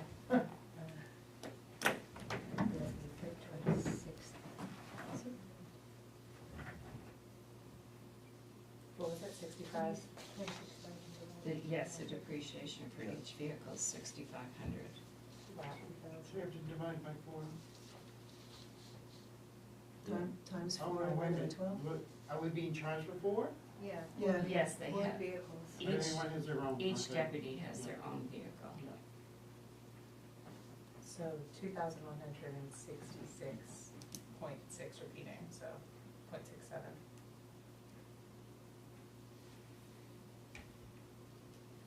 So that would be one way to pay it less than 2166 till they could answer our question. Another way is just to pick an arbitrary number. Another way is to reflect to the county's 2025 budget, which would be the rate that we paid in January through June, monthly. There's a couple of different ways to.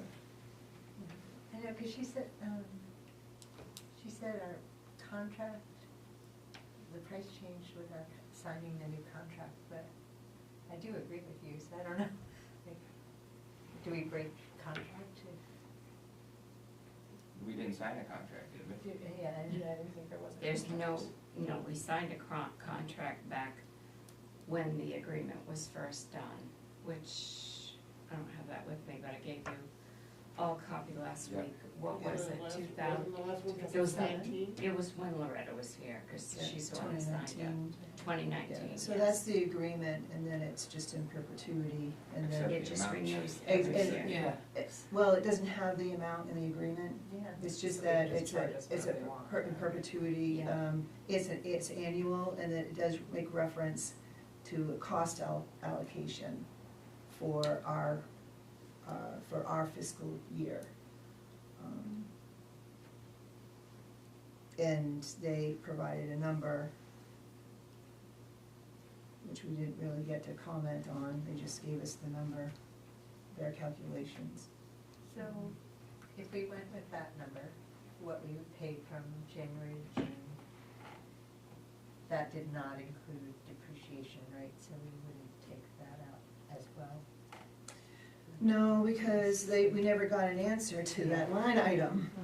That's what Sharon and Frank went over a year ago, that's how it kinda started, like, so we never, Depreciation was in. we don't the know. line, We or don't you know what was in. the line. non-patrol line item number.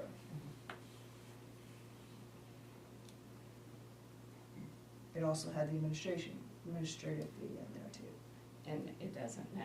and it does not now. They did do a lot of work for this rate, and we recognize that.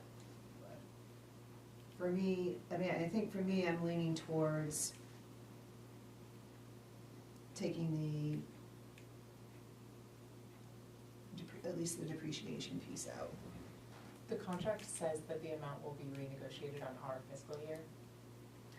That they're to provide a number by March 1st Our fiscal year. of our fiscal Yeah, year. there's not For our been budgeting. negotiations Yeah. on it. And did they provide it by March first? No, they were late. They were getting it really done. late, like, Yeah, we this got year. it literally like a week before, right? Before Well, before the one. before we finalized our Right. budget. Yeah. Yeah, and there wasn't really a breakdown when they provided it by email. They had all these different, they never like totaled it up and gave an amount, they just told us what the amount was, and then when they visited us, they showed us the template, so. So we had to act fairly quickly to put it on the warrant. And that's why we put the amount on the warrant, knowing that we would have future conversations with them, you know, pay up to. We have a motion on the floor for the full amount and seconded.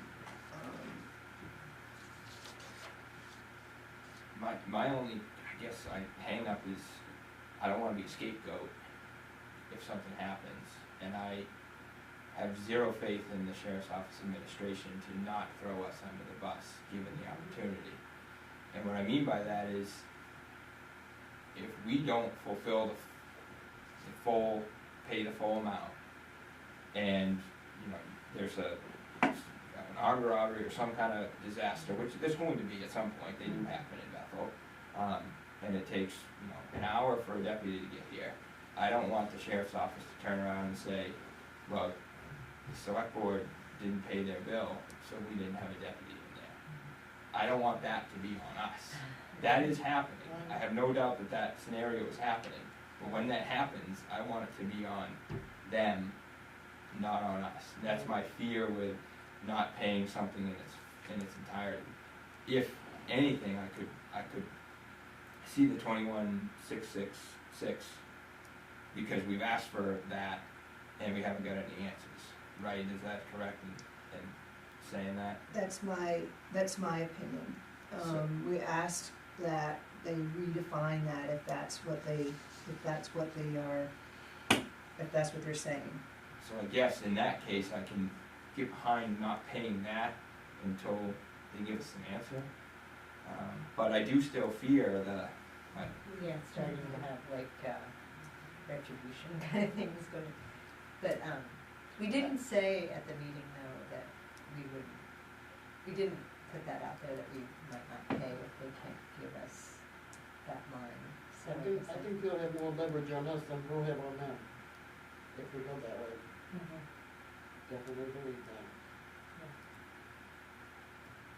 Sarah, you were saying we didn't say that we would, no, or we did say? We did not. not, we did not. I mean, Michelle, what, expressed that we wanted an answer to what that line, but we didn't imply that if we didn't get an answer, that we weren't gonna pay. So I think that could be tricky. Yeah, I mean, I understand what Yeah. Faye, what you said, I think Michelle, what you're saying, you do lose your negotiation power. To me, we lost our negotiation power Yeah. at the town meeting when the town voted to just do this. That's to me where we lost our negotiation power. And I just don't wanna give them any excuse to not have a deputy here.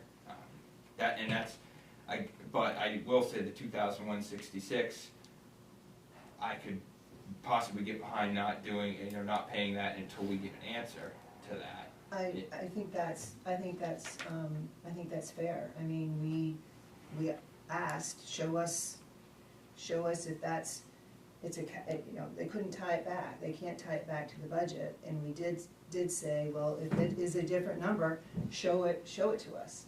Otherwise, it really doesn't exist. And I think we can send the check and say we would like an answer. If this is not what you really meant, Are you talking Please tell about us. the depreciation? mm-hmm. Well, because she said today that her answer was that it's an expense that we have to absorb. Then put it in that form to us. Right now, the fee schedule that they have to us includes a line for depreciation. I think that, I think Andy, you make a really good point, and I think that if something like that were to happen, it kind of, like, this whole conversation kind of dissolves around, like, what is the service, what is the cost, like, the town voted for this to go through. If it were a larger number on that line that it felt like we needed to withhold, that felt like it was being unjustly charged to us, I would maybe feel a little bit more strongly that we should withhold. But the scenario that if they decide to suddenly end the contract over this $2,000, Well, I don't think it's a lot of back bargaining power. I don't think that they're gonna end the contract over it, I wanna be clear on that. And honestly, I'm more comfortable going with a smaller number, I guess, for probably the opposite reasons. Yeah. Because, to me, if they try to say, well, we didn't pay $2,100, that's why you didn't have any coverage, it's like, well, that's kind of ridiculous, this is a $670,000, versus $10,000, where that's, I don't know, 20% of each month or something like that, right? So, but that's where I do think that you can justify this and say, to me, like, if they give us an answer, then in my mind, we're just gonna pay it, I guess. Yeah. But saying we're not gonna pay it until we get an answer on that, I think is reasonable without too much finger pointing, but I guess, Antagonistic. I feel like if we went with the larger, with the 46, I think it was about $10,000 a month, that to me is where they could say, well, you guys didn't pay the full bill, so we didn't have coverage for 2 nights that month, and that just happened to be, and even though it wouldn't be, I know how they operate there, so it's, try not to put my personal touch on it too much, but. It's helpful to have Yeah, that it's really insight, helpful. to Yeah. know a little bit more about, So, yeah, I guess, and I understand what you were saying, that also makes sense too. This is maybe a little petty, but it might be enough to get their attention to say, to me, it goes to the mutual respect too. I mean, it sounds like the board long before and you and I got, that you guys were having a hard time getting answers, is what I got out of things, so, yeah. This is about the last piece of trying to get a response. And we didn't threaten them at all, we just asked for correction if that's not what it is. So I'm comfortable with the 2,100, and if they cancel a contract on 2,100, that is very petty. I'm not doing this out of pettiness, this is just business, and we asked a question, and we would like an answer. I think we need to stress in the future, the negotiations. I mean, they give us a figure and that's it. Yeah. There is no negotiation, there is no option of, okay, maybe we don't want this service anymore. it's just being presented to the voting public, this is the amount, either you want it or you don't want it, or you know, we're gonna pay it or we're not gonna pay it. There's no negotiations whatsoever with the county. And I think we can get to a point where, I mean, we shouldn't have to negotiate. The contract is, you have deputy expenses and expenses right related to the deputy. You're not supposed to have dedicated But we're negotiating services. now, I mean, we're privately negotiating. They introduce an expense that is an expense that doesn't exist. They're charging us for an expense that doesn't exist. Yep. And to me, that's wrong. Now, we heard a little bit from them today that this is not really what they meant. They mean it for the vehicles. Well, then, change it on there, because every single number that's on here should tie back to that budget. And if they can't tie it back to the budget, then why are we paying for it? Because we are just paying for our 4 deputies above everything else. We shouldn't be, paying for anything more. We should be, deputy wages we can tie back, everything we can tie back. I think I'm comfortable with withholding the 2166 and say we're waiting for a response. And, So we would send a letter along with the check so that they know, like, it may take months for anybody to even notice that we didn't, I don't know, the way they were talking today, I was like, whoa.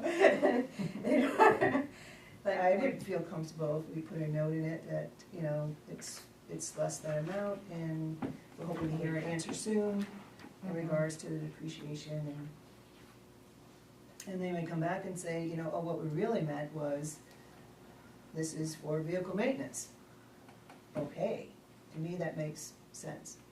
I think it also, we can kind of couch it in the fact that like there is an ongoing conversation with them asking for clarification on this point.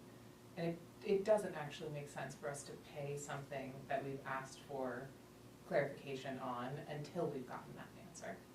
And so I think just like, thanking them for their time that they've spent with us and making it clear that like, we're taking it seriously. Well, it should make them stronger organizing their budget. If they, like if people are questioning it, then they need to make it clear. But- Can I offer something? Whatever you decide, you decide. I don't think this is the right way to go, because I think this is going to create ill will with them, and I don't want us to do that. I think that Michelle's presentation today was a very good presentation, and she didn't have notes or anything. She must have memorized it, but she did a really good job in presenting. We haven't given them an opportunity to talk about this at this point, and for $2,100, that is a minimal amount. I would recommend, if you let me, I will draft a letter telling them that this is how much we would like reduced from each monthly bill going forward. Pay the bill for August. Request that they reduce our bills by the depreciation amount. And we want an answer for it also, why they're charging this. But I really think if we do this for $2,100 a month, I think that we are going to stop them in their shoes about considering giving us any better deal in the coming budget. That's just my opinion.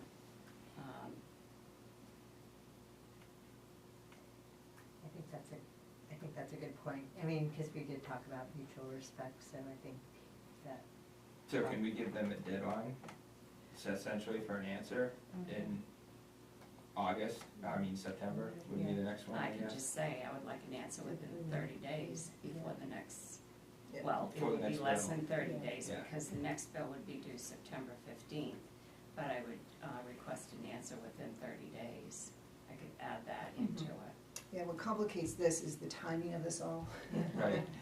Is sending the August check out.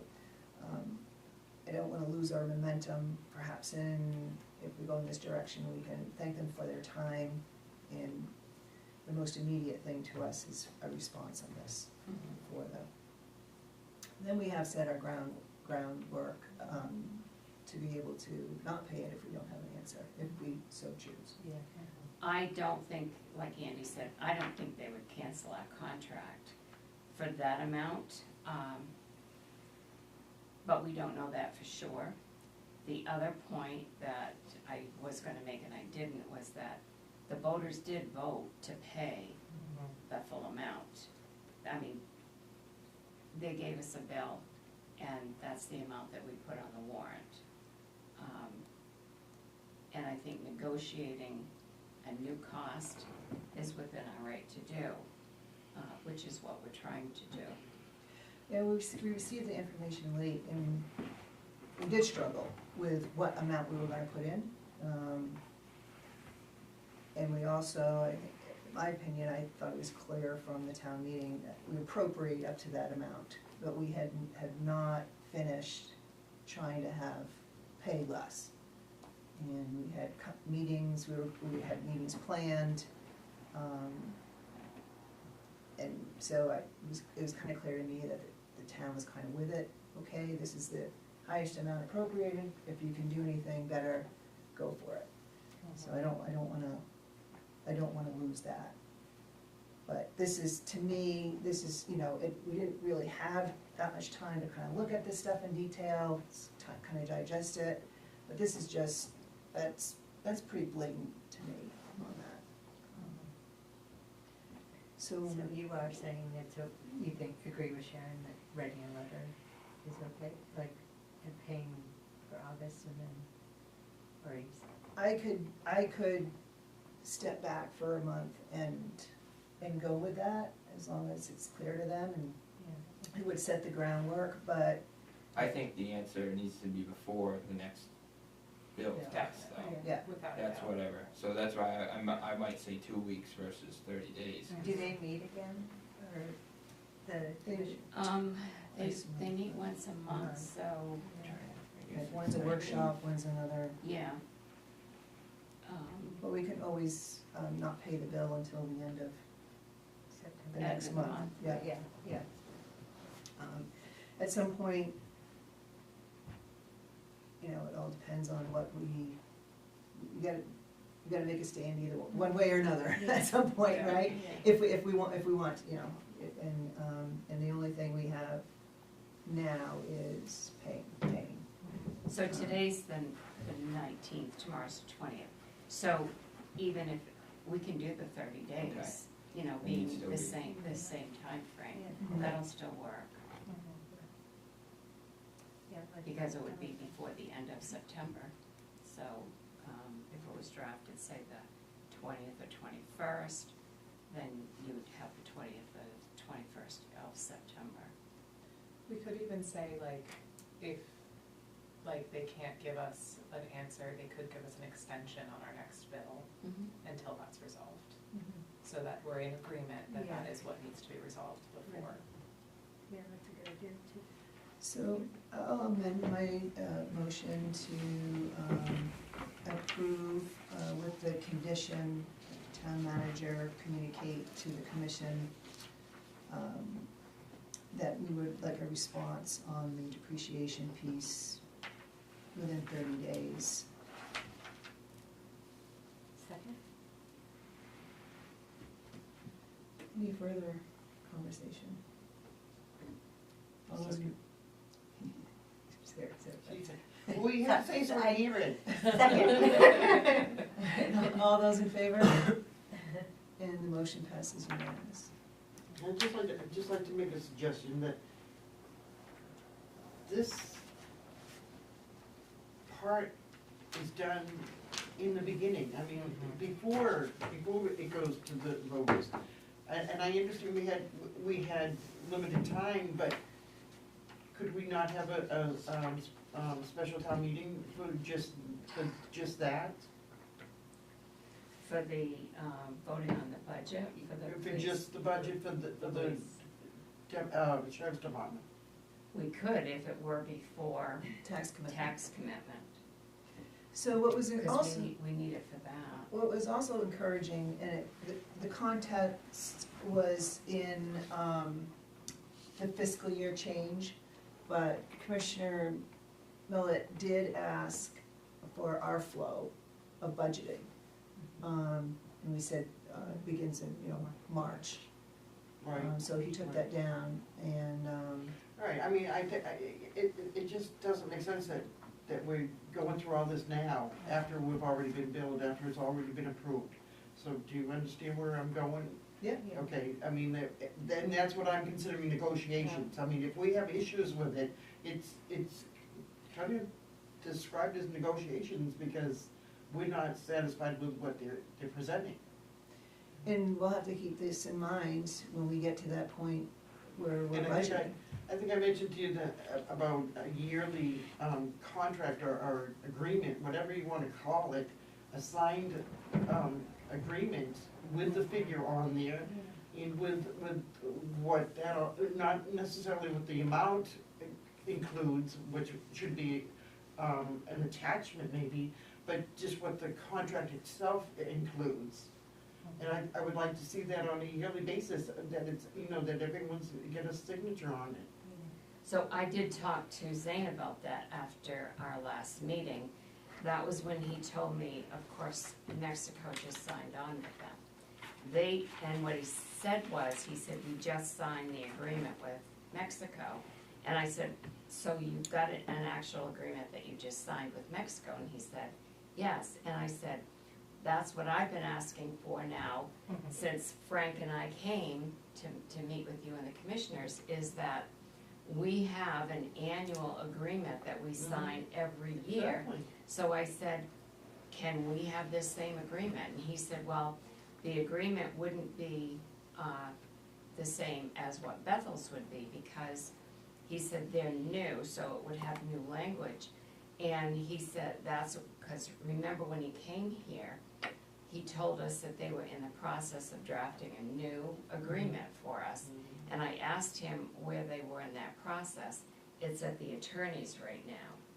And he said they have Bernstein and Shore who's looking at it. And I said, well, are we, because I believe we also said that we wanted to be able to look at that agreement so that we could have some say in it, in how it's written.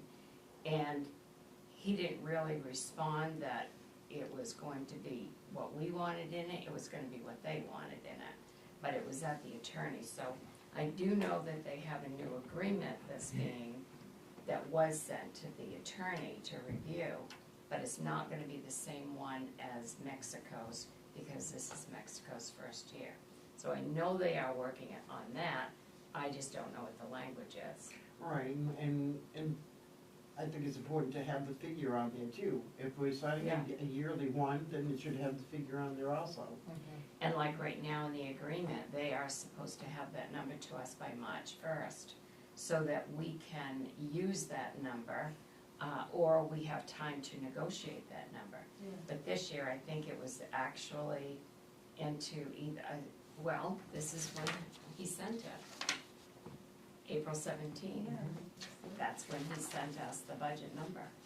And then we asked for a meeting, and it wasn't until June. Right. But that's not that wasn't the questions that we asked.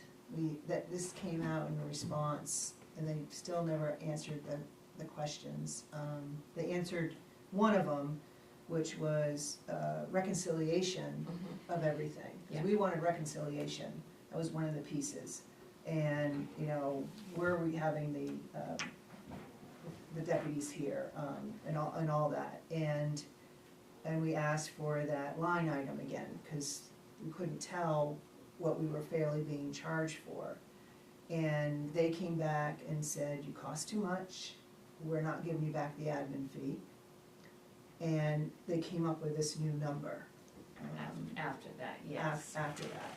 And there was no negotiating after this. No, there was really This is, not we were much told it was the education. 168,000 and change for a deputy. And they included the budget, and that's where that's where the appreciation is. And if they allocated what's supposed to be allocated, we wouldn't even be having these conversations, that's part of it too. But- So we have, probably more information coming on that at some point, we'll see. And we have a motion on the table, and we have a second. Anything else? Did we just vote on that? Yeah, we voted. Thank you. Yes, we did. Thank you, God. All right. Any other comments on this before we leave this one and go on to the next warrant? I guess the one thing is just, I think Pat's idea of a special town meeting is, I think, gonna be necessary, and maybe. Well, I mean, that was a question, if we got tied up with negotiations with them, and it went past our town meeting, Mhm. if we could have a special town meeting just for that one item. And you can, as long as Okay, it's that was- before yeah, the that was commitment. Where I was going with that. Yeah, I wonder if it would make sense, what that triggered for me is thinking it might make sense for us to think ahead to next year's Yeah, that's what contract, I'm because the conversation at the town meeting was very, there was just a lot of opinions, I don't really think everything really got out, and that vote was by one person. So I think there's just a lot of information for us to share with people about what has happened just in the last month, about this contract and things for people to consider, and I imagine that's gonna be a larger conversation. And part of that process is the budget committee, so it all gets Yeah. kind of mulled out, but we didn't really have that opportunity because we didn't really have like numbers. Right. When we started, so I think everybody's learning something, we learn something new every year. We never even got into these numbers this deep until about 2021. Because they would just provide a number and there wouldn't be this breakout. So we're maturing, hopefully they heard some of what we expressed today, and one of them was, we gotta start earlier on this stuff. But they're working on 2026 right now, right? So I mean, they're already coming up with, they theoretically in the next few weeks or months should be coming up with our number for next year, right? Like, so we should have plenty of time to see Yeah. what that number is, right? Like, we shouldn't be getting it at the end of April. well, Right. give it to us. Well, this is the argument, Yeah, right? Yeah, They knew, they committed December 10th, 2024. right. They committed the taxes. The revenue offset for Bethel was $574,000, which is the rate for 2025, all of 2025. No, I know, so I'm just saying, maybe in that letter that we send, that's going out next, we say, like, we want, the price we're paying now should take us all the way. I think we'll have opportunities, that public hearing, Mhm. I'd like to get on the Keep this the committee, specific to yeah, what it is. keep it specific to what we're talking about, and use other opportunities to make that come across. Because if they present a budget in October that has, the 673, which they should at least have the 673 in there, or no, but yeah, is that our amount? Yes. 673 in there, and they have it for all of 2026, well, we're gonna wanna pay the 12 monthly payments for the 673. Tell us now if you think the rate's gonna go up for the second half of, Yeah. second half of it. So now that we know these things, Yeah. I think we can keep working on them. I think we'd also just like thinking about the long term and thinking about next year, we might also want to think about, like, are there reporting needs, like this, some of the other conversations that came up. This is part of the negotiation, like, are there things that we would want to see from reporting? Is this the service that works and makes sense? And that'll probably come up if we do a special town meeting as well. So thinking about the timeline that allows us to take all of that into account. We wanna make sure we don't miss the committing of the, raising the funds and committing the taxes Yes. on there. Okay, so we're more informed than we were before, so that's a good thing. We're gonna go on to 11C. We didn't vote on that. Yeah, you did. Yes. Yeah, we did. We haven't done anything, we haven't done anything since. Getting very sidetracked here. We vote an hour. Alright, so 11C, action to approve accounts payable warrant 2026-11 in the amount of $1,465,646.59, and I'll move that. Second? Questions?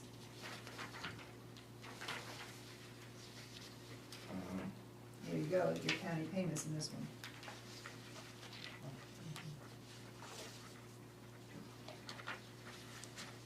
Oh, yeah, the overall payment, right? Yeah, Yes. yes.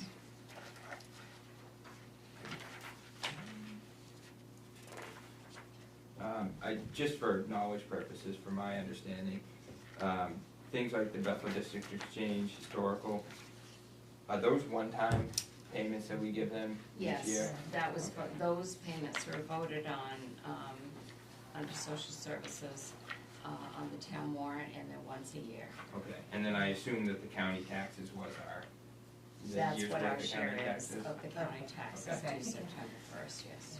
That was all I had on it. Okay, That's for the whole year? yes. Yeah, 1.2 million.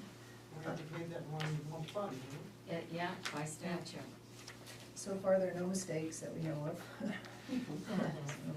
Yeah, This that's is- right, last year. Last year, they had a mistake and sent additional supplemental We have tax. to pay more. Follow-up to Andy's question on the nonprofits, and do they initiate it? Do they send a letter or say, can we have our? No. No, okay, all right, It's voted on, and they're all sent out together. I'll send it, okay. At the same time. All right, thanks. All right, if there are no other questions, all those in favor? And the motion passes unanimous. Select board items.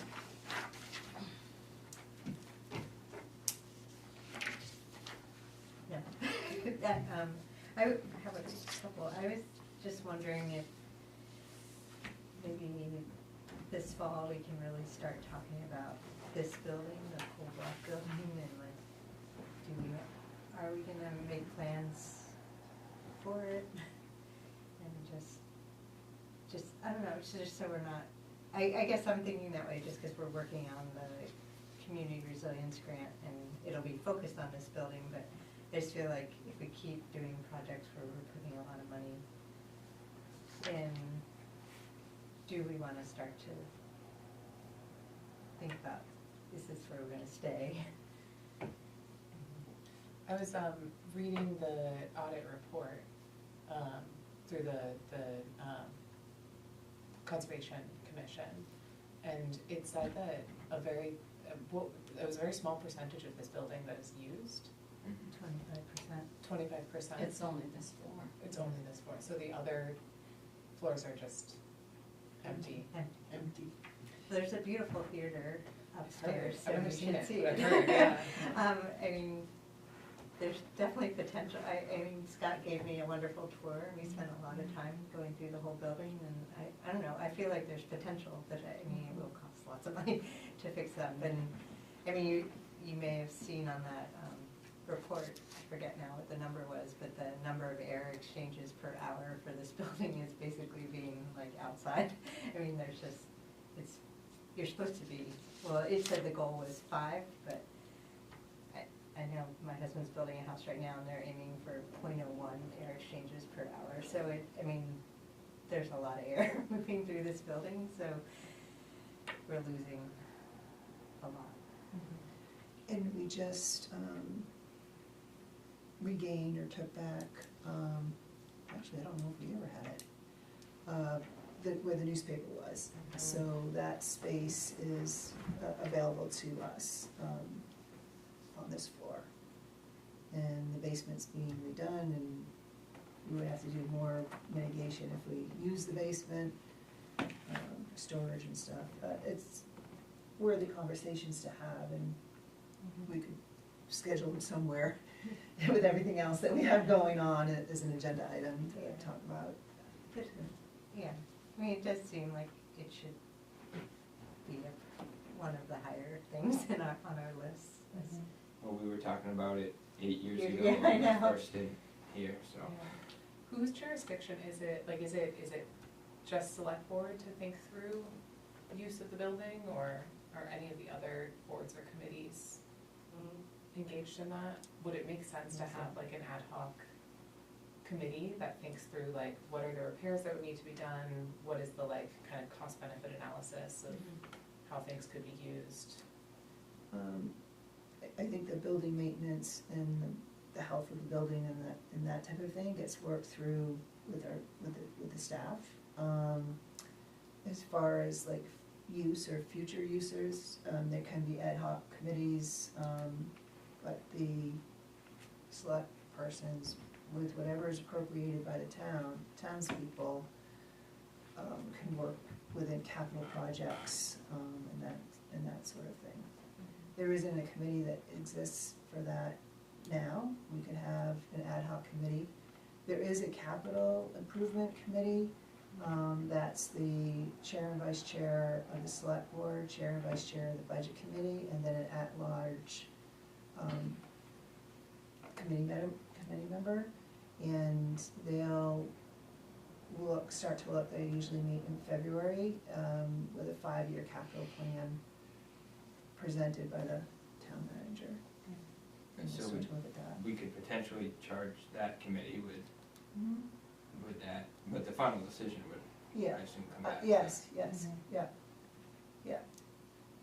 I would like to say that the conversation should start right here with this board, with recommendations from the staff on how to use this office space and the office space we just acquired. I would like to have all 5 of you take a tour of the space out back to see what we have for space, because one thing that we don't have now, that we don't have the basement for storage, is storage space.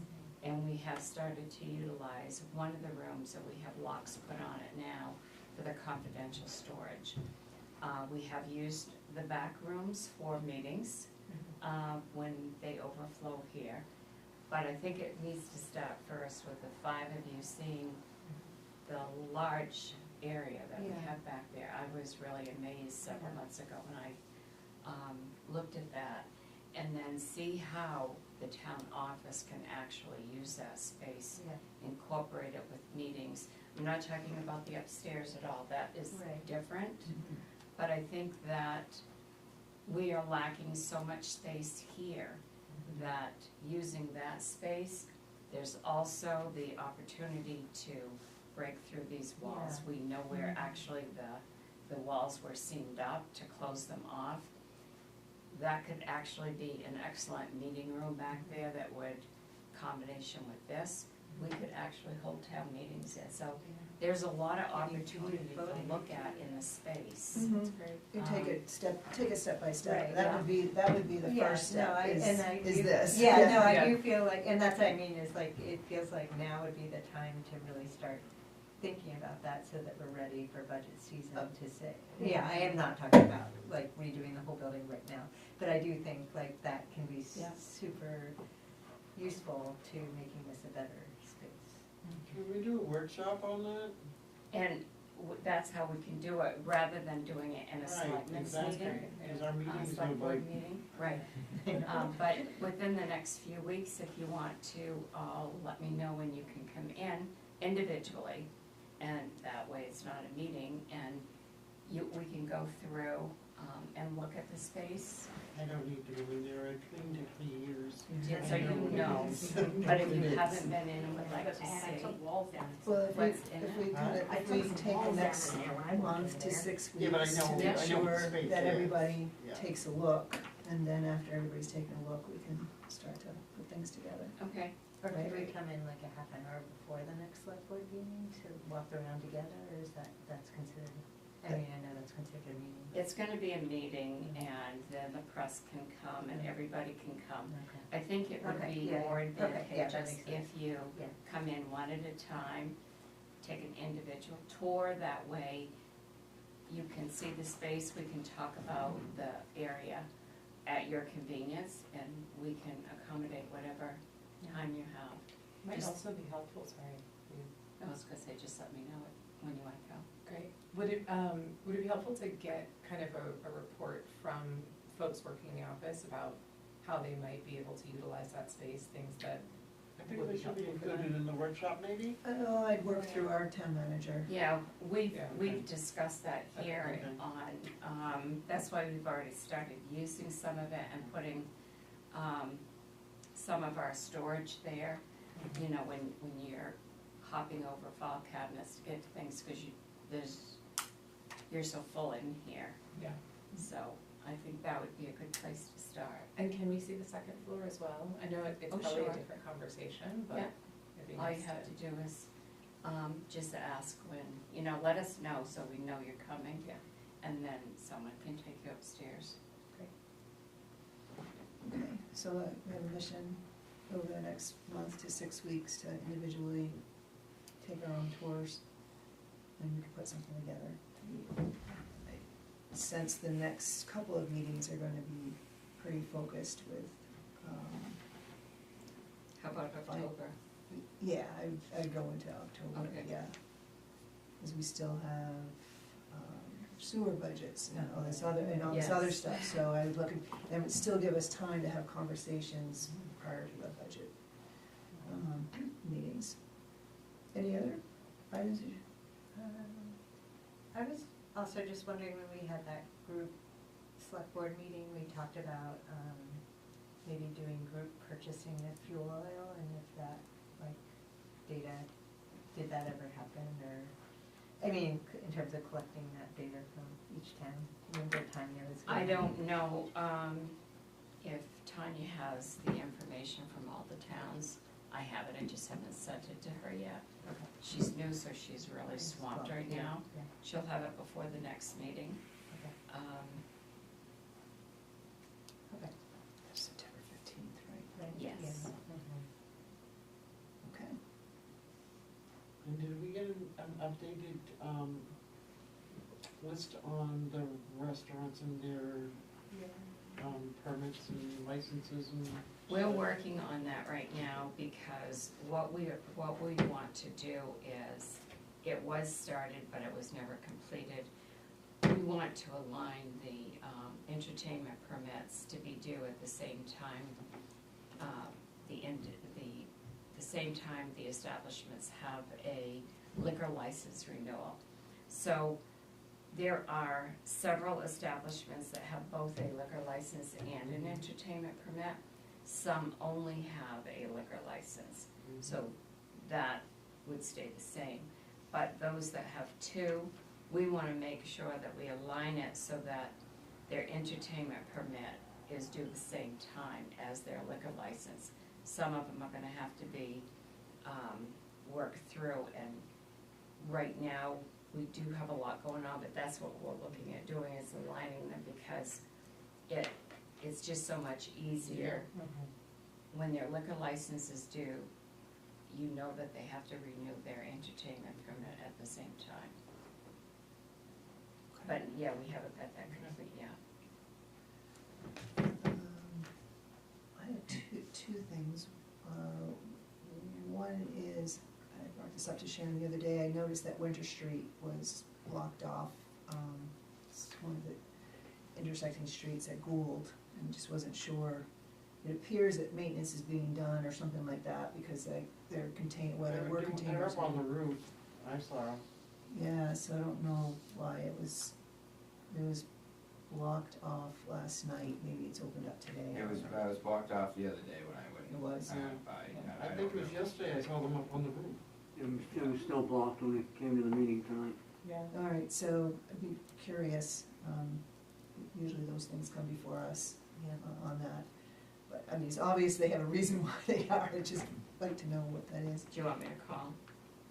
Yeah, I think so, that's a, And if it's gonna be prolonged, it might be worth putting on the website or something, just to. right. and Most people are gonna I mean, figure it out. and we have, when roads are blocked, or, we have a plan, right? The safety Right. needs to be, notified and such, so I'm just curious. And And also just FYI, the select board, if you also wanna attend, the next assessor meeting, which is the second Wednesday in September at 8 AM is the date we'd be looking to, set the tax commitment.